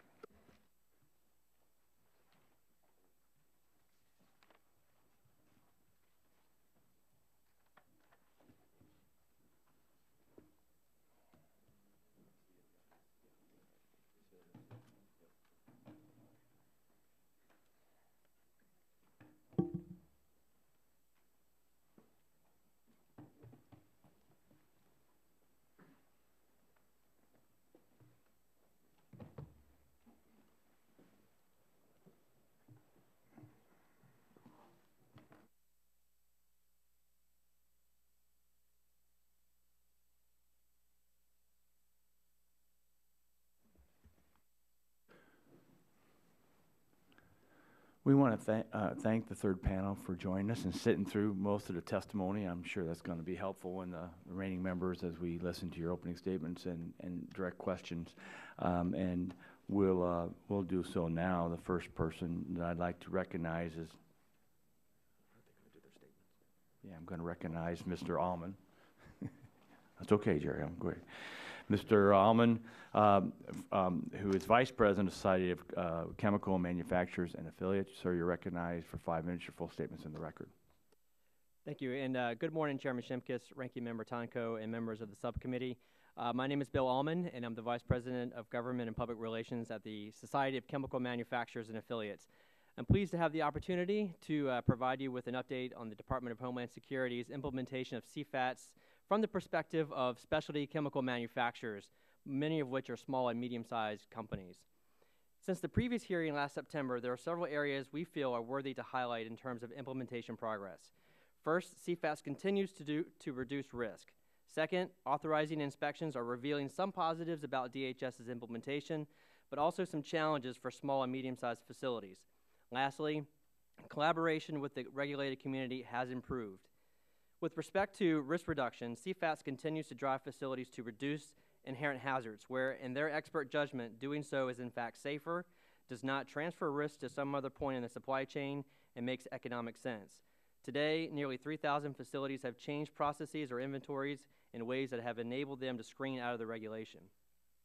Furthermore, due to the outstanding cooperation of the chemical sector, there's been 100% compliance with the requirements to date. DHS has not yet had to institute a single administrative penalty action to enforce compliance. As a result of CFATS, our nation is more secure from terrorist chemical attacks than it was before the regulation's inception. Turning to DHS's inspection process, the few that so far have been conducted at SOCMA members reveal some positive aspects about how the department is carrying out the regulation, as well as some challenges being presented among small and medium-sized facilities. Among the positives is the level of interaction of DHS inspectors with facilities scheduled for an inspection. Inspectors are providing sufficient details with facilities prior to their arrival, which aids the planning process to ensure resources and facility personnel are available. Similarly, facilities are finding DHS inspectors generally to be reasonable during the on-site inspection, which is perhaps due to the fact that some of them have chemical facility experience. Such operational familiarity is necessary when interpreting how risk-based performance standards apply to and could be implemented at such facilities. Importantly, inspections have so far appropriately verified a facility's approach to addressing risk-based performance standards. Inspectors appear not to be adhering rigidly to the RBPS guidance and instead to permitting company personnel to explain from the facility perspective how they are appropriately implementing their site security plan. The principal challenge that SOCMA's smaller facilities are finding with the inspection process, however, is the enormous amount of time and resources to meet DHS demands following an inspection. Of highest concern is an unwillingness by DHS to reasonably extend deadlines for facility response. In Stockman's opinion, DHS should be more willing to extend the time of which a small and medium-sized facilities has to respond to a post-inspection report. Facilities are learning that even if they had an inspection that went well, they're having to rewrite much of their site security plans. Under a 30-day deadline, which has been the usual case, facilities are having to pull 2 to 3 workers for 2 to 3 days each to ensure they meet the deadline. To us, this is unreasonable. In small companies, there simply may not be more than a few people qualified to work on security measures, and all of those people have other obligations, which frequently include compliance with other regulatory programs. It is still early in the inspections process, and these burdens are now coming to light. However, DHS still has time to make adjustments given a willingness to do so. Lastly, collaboration with facilities on implementation has improved. We are pleased that DHS has recently worked with industry to establish an alternative security program template with possibly more in the future. Additionally, DHS appears prepared this year to co-host another chemical sector security summit. For the past 6 years, the summit has been a collaborative effort by the department and the chemical sector to provide an educational forum for CFATS stakeholders. An overwhelming majority of attendees each year are industry personnel, who in satisfaction surveys consistently rate the summit as having a high value to them. Many of the improvements over the past year have occurred under the leadership of Deputy Undersecretary Suzanne Spalding and Director David Wolf, and their actions to help put CFATS back on track is worthy of recognition. I appreciate the opportunity to testify this morning, and I look forward to your questions. Thank you very much. I'd now like to recognize, as I move my papers all around, who's next? Here it is.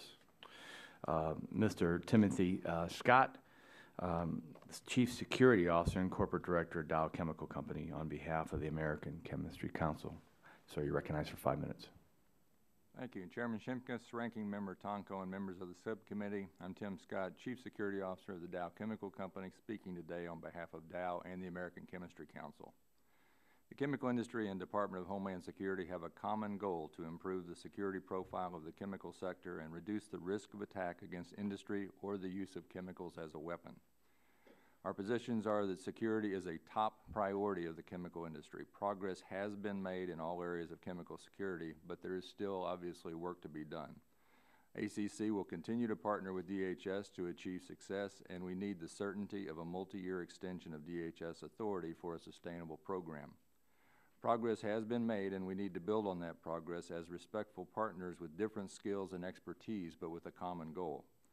DHS has evaluated nearly 40,000 chemical facilities across the United States, initially identifying more than 7,000 as potentially high risk. Since then, more than 3,000 facilities have lowered their chemical risk profile, clear evidence that we have made progress. Last year, ACC published an alternative security program guidance document available at no cost to the regulated community, the result of a year-long effort in full cooperation with DHS. This ASP approach offers an efficient alternative to the DHS process and is an excellent example of how an effective public-private partnership can create smart regulatory solutions that benefit both partners while ensuring the security and safety of our industry. While we have made progress, there are many more opportunities for efficient and effective compliance options that will accelerate CFATS implementation while maintaining the quality and integrity of the program. Existing industry security programs such as the Responsible Care Security Code should be recognized by DHS under their ASP authority as meeting the initial hurdles for authorization, thus streamlining and prioritizing reviews, especially at the lower-tiered sites. We must develop a workable process regarding personnel surety. The goal of the PSP program is to ensure that personnel accessing sensitive sites of high-risk chemical facilities are trustworthy and do not pose a security risk. It is essential that these individuals are properly vetted against the terrorist screening database. We all agree on that. But it's also essential that the site know these individuals are cleared before granting access to such sensitive areas. Under the current proposals, industry submits the individual's personal information and receives no verification of any kind. We are supposed to be satisfied that simply submitting the data is enough to grant site access. This is simply a poor security practice, especially when solutions already exist. It's good to hear that we may be making progress in this area with DHS. By leveraging existing PSP programs and allowing for corporate and third-party submissions for vetting against the terrorist screening database, a significant reporting burden will be minimized and the integrity of the program will be much improved. Another opportunity for efficiency that can easily be implemented is in what we call corporate audits. These audits cover areas of the risk-based performance standards in which many company sites operate under a single corporate process, such as cybersecurity or security escalation processes. Current inspections often have inspectors getting the same corporate answers site by site instead of addressing the issue once at the corporate level. This can unnecessarily extend the length of a site inspection. We also heard that DHS is working on this. ACC believes that DHS should be more transparent about all factors related to a covered facility's risk assessment. Trust is at the core of an effective security partnership, and ACC strongly recommends that DHS improve the transparency of its risk determinations with the site security managers. A lack of transparency has been the source for many of the inefficiencies and missteps during the CFATS implementation. The CFATS concept is fundamentally sound, risk-based, focused on the right priorities, allowing regulated sites to choose and apply customized security solutions for DHS review and evaluation for compliance with the DHS established risk-based performance standards. And that is the goal, to meet the standards, and industry will. DHS has demonstrated renewed commitment and effort to our partnership, due in part by oversight of this committee. ACC urges Congress to provide DHS extended statutory authority for the CFATS program to provide the regulatory certainty and stability needed for industry to make prudent security investment and capital planning decisions. Industry and DHS have made progress in improving the security of the chemical sector. There have been missteps, but we should acknowledge the progress and the challenge and commit to making CFATS work. Thank you. Thank you. Next, I'd like to recognize Mr. Charlie Drevna, President, American Fuel and Petrochemical Manufacturers. Sir, you're recognized for 5 minutes. Chairman Shimkus, Ranking Member Tonko, and members of the subcommittee, thank you for giving me the opportunity to testify today on today's hearing on a progress report of the CFATS program. I am Charlie Drevna, and I serve as president of AFPM. We are a 111-year-old trade association representing high-tech American manufacturers that use oil and natural gas liquids as raw materials to make virtually the entire supply of U.S. gasoline, diesel, jet fuel, other fuels as home heating oil, as well as the petrochemicals used as building blocks for thousands of products vital in everyone's daily lives. America's refining and petrochemical companies play a pivotal role in ensuring and maintaining the security of America's energy and petrochemical infrastructure. Nothing is more important to AFPM member companies than the safety and security of our employees, facilities, and communities. Our members have worked extensively with the Department of Homeland Security, and we've invested hundreds of millions of dollars. And we don't mind investing the money as long as we know it's going for the right reasons. And again, towards strengthening facility security. Our industry also recognizes the protection of critical infrastructure against potential threats or terrorist attacks should be a shared responsibility between government, state, and stakeholders. AFPM appreciates that DHS conducted an internal review to identify administrative and implementation problems that require immediate action, and that the agency developed an action plan for improving CFATS implementation. It is important, however, to recognize that the structure of the CFATS framework itself is sound.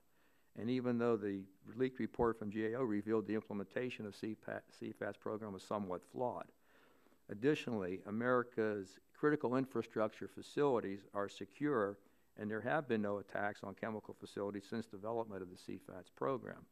Nonetheless, it is clear that DHS need to better manage its resources and set priorities to make progress in areas that need immediate action, including faster approval of site security plans and finalizing a workable personal surety program, the PSP.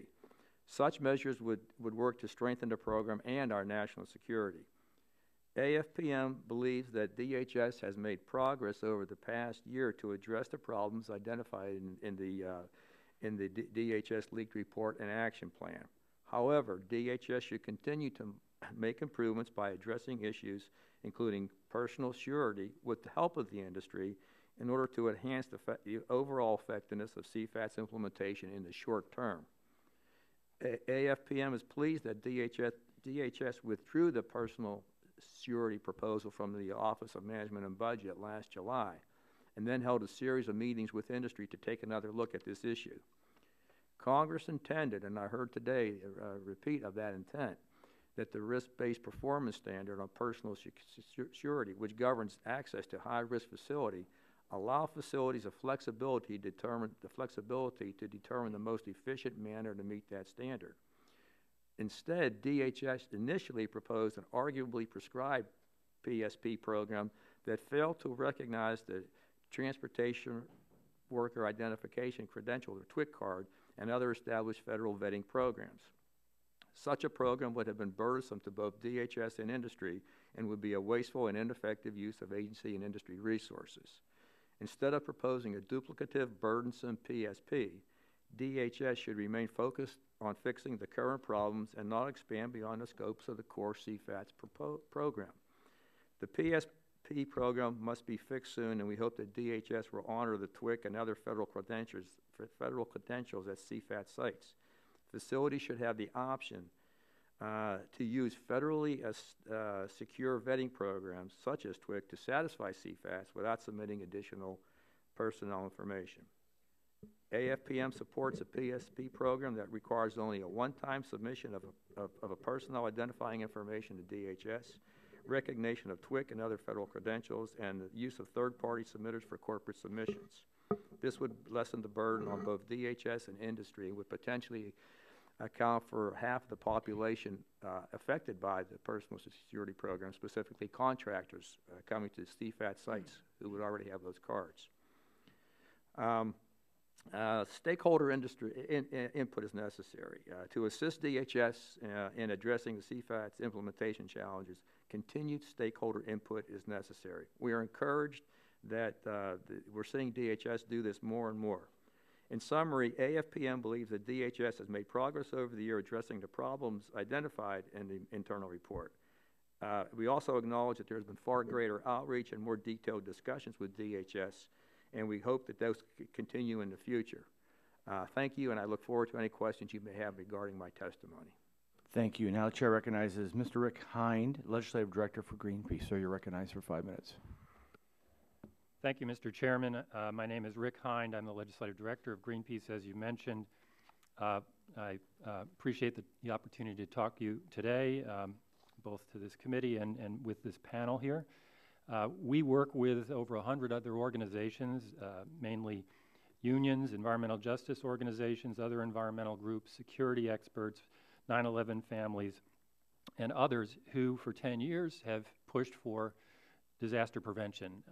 The legislation that passed the House in 2009, November actually 2009, had that component in it, but it also addressed a lot of the problems that you've been hearing about today.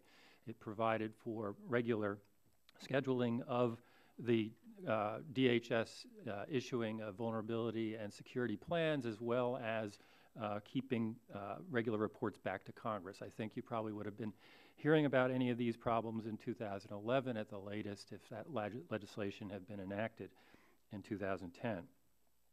That legislation also would have seamlessly replaced the 2006 authorization that you referred to earlier, which was never really thought to be adequate. Everybody knew that, and that's why it had a 3-year expiration date on it. And today we're extending it now 6 years, 1 or so years at a time.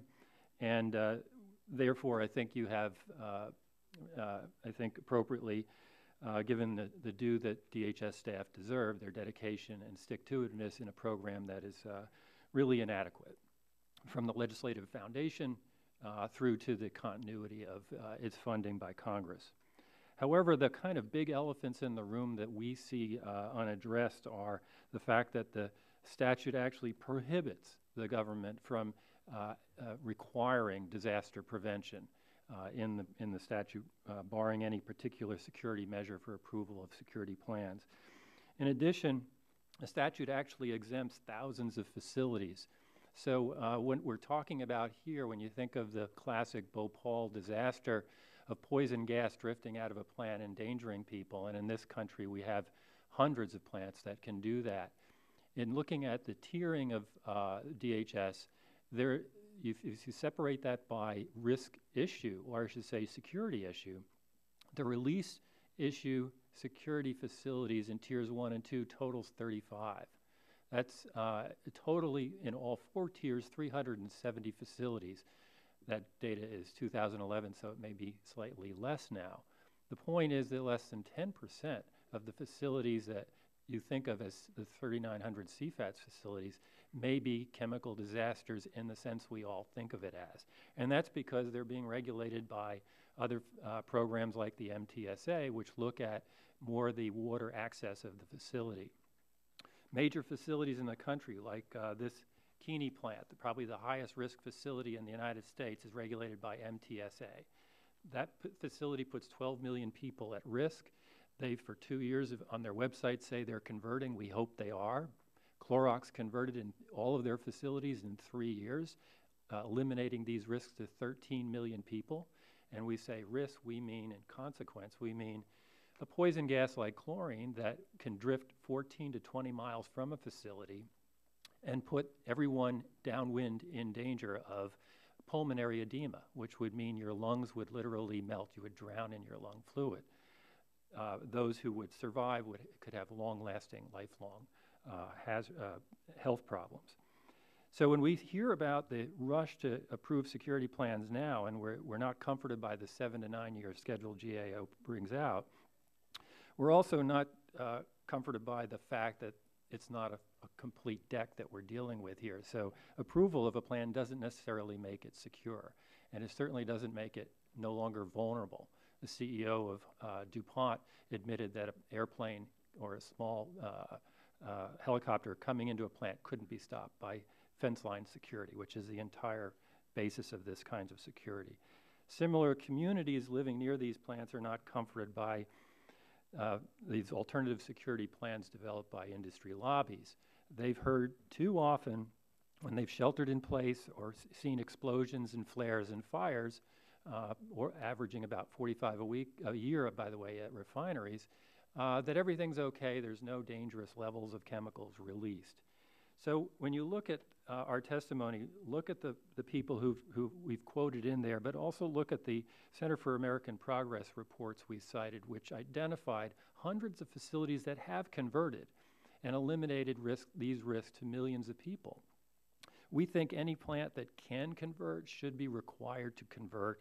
And in fact, the CAP studies found that 87% of those converted that were surveyed did so for $1 million or less. A third expected to save money. So this is good business. It also means eliminating liability and regulatory obligations. And I have much more to say, but I'll wait for your questions. Thank you again for allowing us to appear today. Thank you, Mr. Hind. And I'd like to recognize myself for the first 5 minutes of questions. I want to start off whatever script I was given to ask Mr. Scott a question. Were you in the room when Representative McKinley was asking about the risk assessment issue?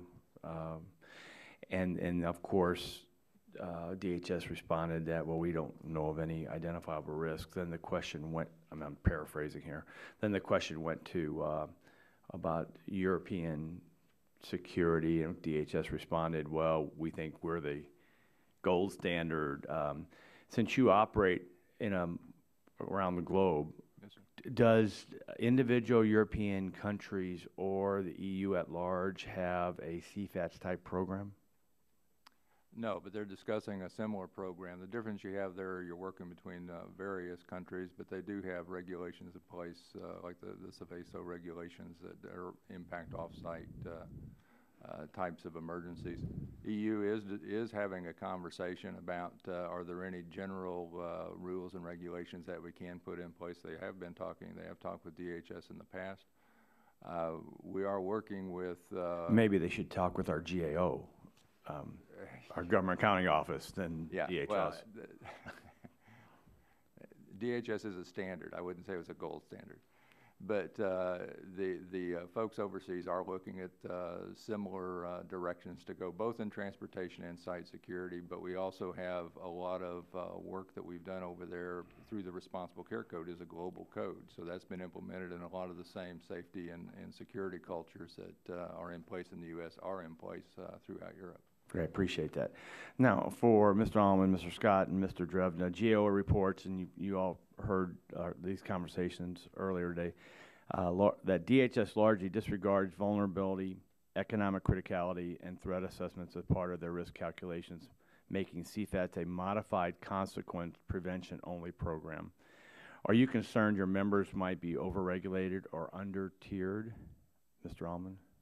Well, certainly these revelations are concerning, and it's going to take me some time to get back to my members to find out from their perspective how they would like to proceed. I think completely stopping the CFATS program from going forward probably would be overboard. Perhaps some components could go forward, but certainly. Okay, but you were here in the testimony. Do you think that some of your folks are overregulated or under-tiered? It's pretty easy.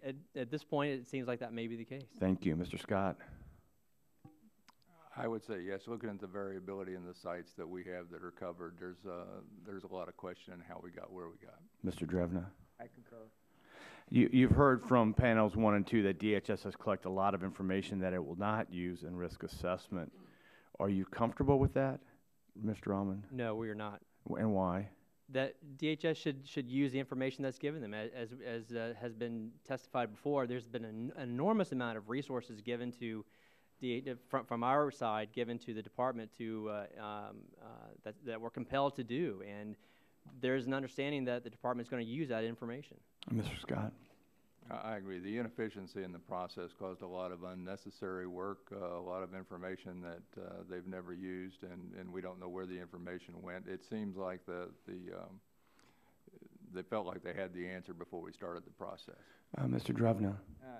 Yes, and I would like to add to that, Chairman Shimkus, I'd like to add to that in chemical facilities, you're changing processes constantly. So we're submitting information. It goes somewhere.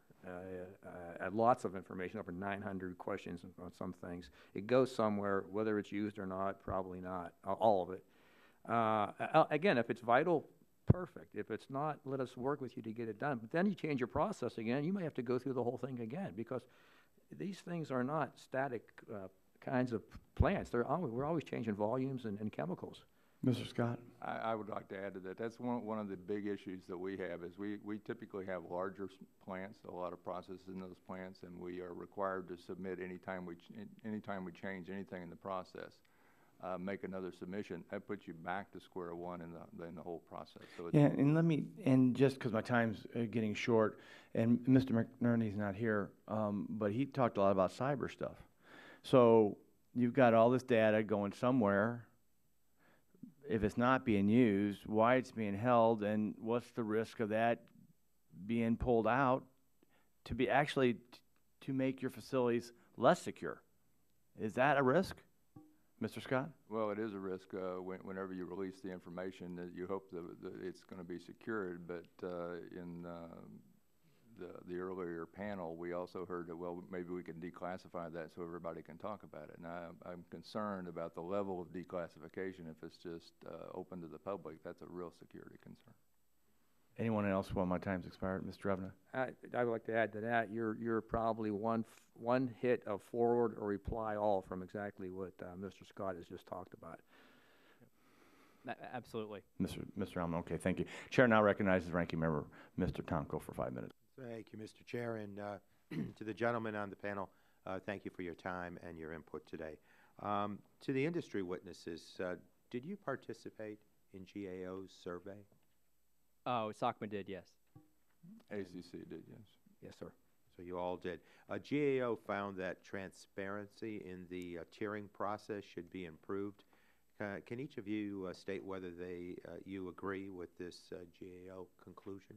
I'll say absolutely. As Mr. Scott was saying, a lot of times these facilities give information without getting a really detailed understanding about why they got the tier level they did.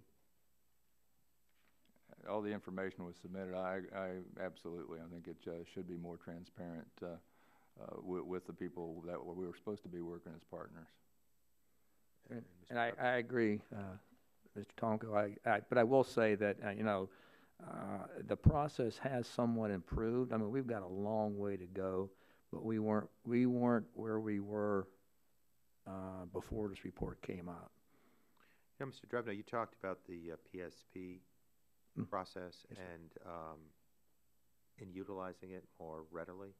Yes, sir. Can you just develop that a bit for me? Well, we have at refineries and petrochemical facilities, you have constantly, your own employees, but you have constant, contractors coming in at turnarounds, changeovers, et cetera, and they're authorized. The contractors under the TWIC, the Transportation Worker Identification Credentials. And what the DHS will tell us is that, well, we're coming up with a remedy for that, but those rules aren't going to be ready for who knows how many more years. Meanwhile, we have to perhaps have other identification notices or identification cards for the various employees and contractors. It's sort of like, if I can make some sort of analogy, it's sort of like you going to an airport, and you have to have your passport to go through the first gate, and your driver's license to go through the second, and maybe your voter ID card to go through the third, or whatever. But it doesn't make any sense. So, you talk to us in industry, and we usually object to the one-size-fits-all approach, and maybe that's not applicable, but we need something that is not duplicative, time-consuming, and sometimes conflicting. Thank you, Mr. Drebner. Mr. Hind, you made mention, or I think to use your words, we're not dealing with the complete deck. Can you elaborate on that? What else should be done to make certain that we're providing for the public safety elements out there, or in keeping with the mission of the legislation? Well, if you look at the EPA's database for its risk management program, which is really kind of an imperfect, larger universe of the facilities we're worried about, those that have off-site consequences, the total number of facilities in that program is 12,440, according to CRS's latest update in November. Of those, 2,500 plants each put 10,000 people or more at risk. 2,500, some of them could put over 1 million at risk. In fact, 473 put 100,000 at risk. And so my question to the panelists here is, which of your member companies are actually part of MTSA and exempt from CFATS, or part of a DOE program, or even Defense Department? And I think that the numbers would be rather revealing in terms of which they are. We've heard that Dow's largest plant in the country at Freeport, Texas, is an MTSA facility. So that means there's huge holes, or as Congressman Waxman called them, gaps in the security and in terms of the continuity of security by the government and accountability over the industry. Thank you. And from the public interest perspective, what are the problems with incorrect tiering of facilities? You mean in terms of the way that the risk assessment has been conducted and so forth? Well, in our view, we're a little bit nervous to hear about economic considerations being added and also vulnerability. I think that all of these facilities are vulnerable. If somebody takes a small plane or hijack, all of the guards and cameras and gates are not going to be enough to stop a small plane, as CEO of DuPont admitted years ago. So I think that we're, as the former EPA of Administrator Ruckelshaus warned, risk assessment is like a captured spy. If you torture it enough, you can get it to say anything. And I fear that we're going down a slippery slope here, and what needs to be done is adding alternatives assessment to the process. Each company should be going out and saying to the DHS, we've looked at all the alternatives and there's nothing feasible for our facility, or we're like Clorox and we can convert. And then you have zero risk. Thank you. I think some of you might have had a comment to that too. Or Yeah, without objection, we'll continue for a minute to get a response. Mr. Scott? I'd just like to reply on the MTSA question. There are several sites that are covered by MTSA, but rightly so, they have waterside security included on their security. But the Texas operations site is the one that Mr. Hines mentioned, which is our largest site. It's the largest chemical site in the United States. It is covered by MTSA, so it does have different requirements. It also has exactly the same security upgrades already in place that are required of a Tier 1 CFATS sites. So if you come down to Freeport operations or Texas operations, you'll see we would be in full compliance with CFATS right now as a Tier 1 site. All of our MTSA sites are upgraded security-wise exactly the same as our CFATS sites, and all of our sites globally are tiered the same way and have security upgrades in place the same way. So I think that addresses the issue that we can have integration of the two systems very well. Thank you very much. Chair now recognizes the gentleman from Pennsylvania, Mr. Pitts, for 5 minutes. Mr. Drebna, did you want to add to that? Well, if you don't mind, Mr. Chairman, thank you. You know, I agree with everything that Mr. Scott has said in exponentially. But since the question was asked from the panel to the panel, you know, in short of installing Patriot missile batteries at all facilities, I don't see how we're going to stop anything from coming in from outside the gate like an airplane or a helicopter. Mr. Alman, you testify that DHS should be more willing to extend the amount of time smaller, medium-sized facility has to respond to a post-inspection report. How much time is reasonable so that the small and medium-sized facility still feels the urge to promptly respond while also giving them the chance to provide a quality response? Yes, thank you for that question. I think a minimum of 90 days would be sufficient. Do you believe DHS still has time to make program adjustments and will consider your perspective? And if so, what gives you that confidence? I do. In fact, I've already broached this concern with the department, and they've been receptive to hearing our proposal. Thank you. Mr. Drebna, your testimony discusses the importance your members place on getting a workable personnel surety program. Is DHS addressing your particular concerns? Well, we have been working with them, and as I said previously, ever since the report came out, and we've sat down, and I have to admit there's been more transparency, and they're willing to work with us, but we've got to establish the fact that as I said before, the TWIC reader card implementation is years away, but we're in the process of doing all this now. So there has to be some meeting of the minds here that says, okay, let's get this done in a timely fashion so we can move on. Has AFPM tried to get an alternative security plan approved by DHS for its members? What has been your experience with DHS in trying to advance? Well, we support the alternative plans. We haven't particularly as an association done it, but our members have, and that's one of the things we keep the tiering process, the kind of data that's needed, a little bit confusing between what's needed for the full assessment, what's needed for to get you into a quicker AV alternative plan. So we're working with them. We support it, and again, we're seeing light at the end of this tunnel, but we still have a ways to go. Assuming DHS, with help from peer review panel, comes up with a better risk assessment model, when should it be applied to CFATS activities? Does it affect the speed with which your members would have their site security plans reviewed and approved? Is that for me, sir? Yeah. I believe it would. I mean, we have 3 members on that, 3 member companies on that tiering panel, and we're confident that we're getting joint cooperation. Anytime you can get 3 companies on a panel and a government panel, we're happy with that. But the proof's going to be at the end of the day what's accepted and what isn't. All right, Mr. Scott, your testimony raised concerns about transparency by DHS officials because they did a poor job of communicating threat information to CFATS regulated facilities. Do you think DHS can formulate credible threat information and assessments?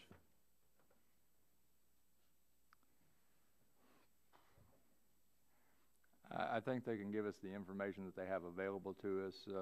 There's a NIAC study out that's on communications amongst the intelligence communities in the D.C. area, and DHS did not come out very highly on that panel. Does it surprise you that GAO found that DHS really doesn't assess threat for 90% of terror threats at facilities with chemicals?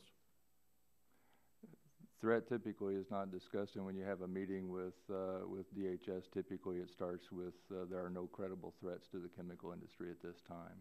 We go on the premise that because we are part of the critical infrastructure, we are a potential threat, or there is always a potential threat. That's the discussion as we've always had. What recommendations do you have for DHS to improve its threat characterizations and communications? You have to identify the baseline on the threats that you're going to address, and then you have to have plans in place to escalate your security programs accordingly as the risk increases. Do you agree with GAO that DHS assessment tools, particularly threat consequence and vulnerability ones, should be verified and valid before being deployed? Yes, I do. Validity is important, yes. My time's expired. Thank you. Gentleman's time has expired. Chair, and I recognize the gentleman from Texas, Mr. Green, for 5 minutes.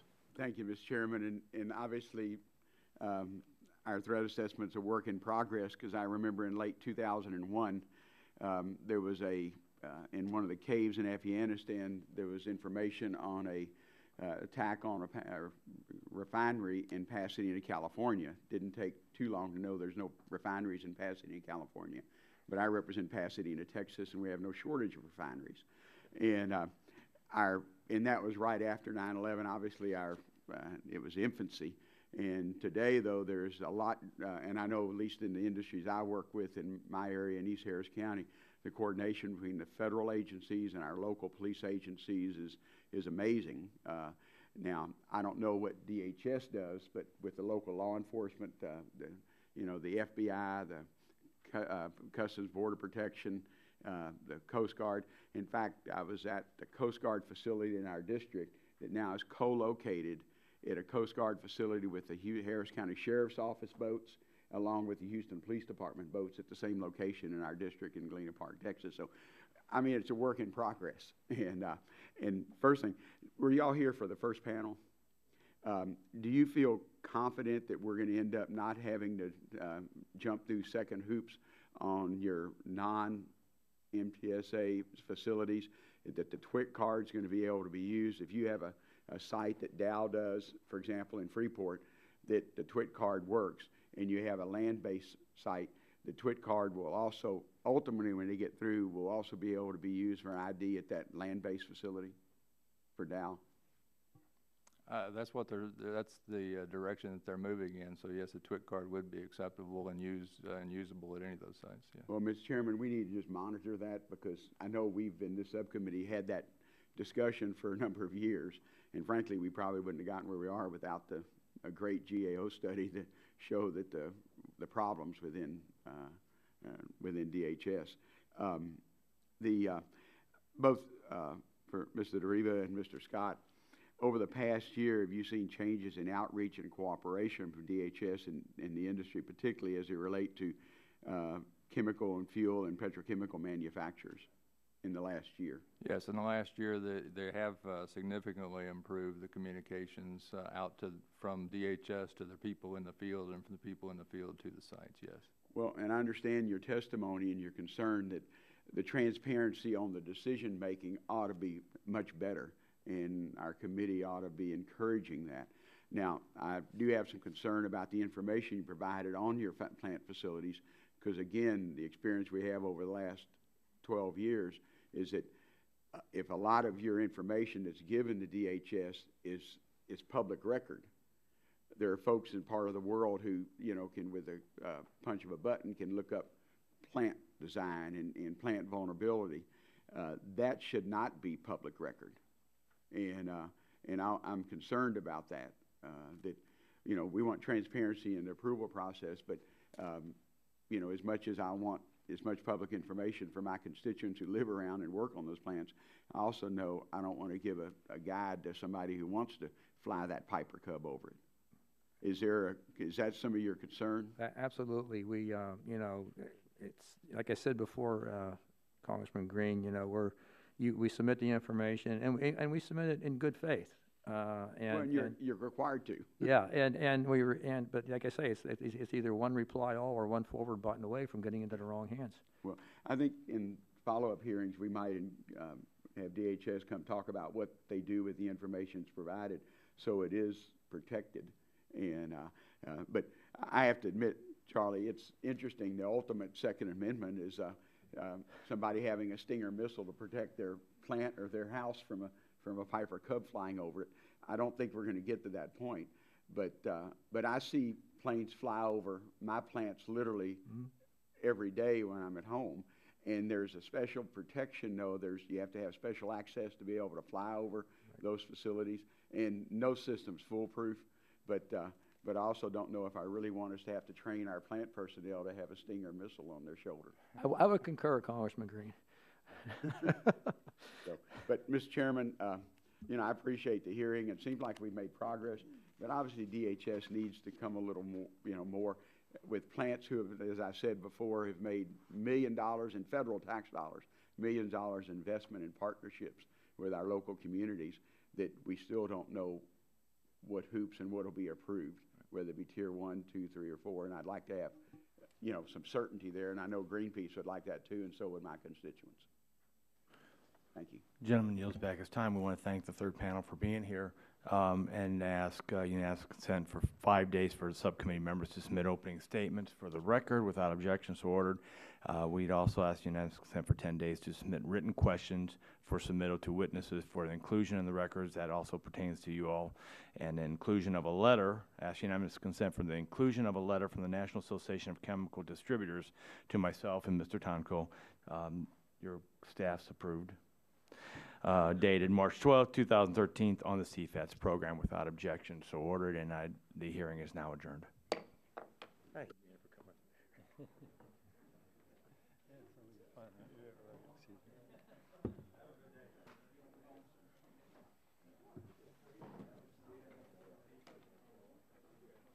job. Thank you so much.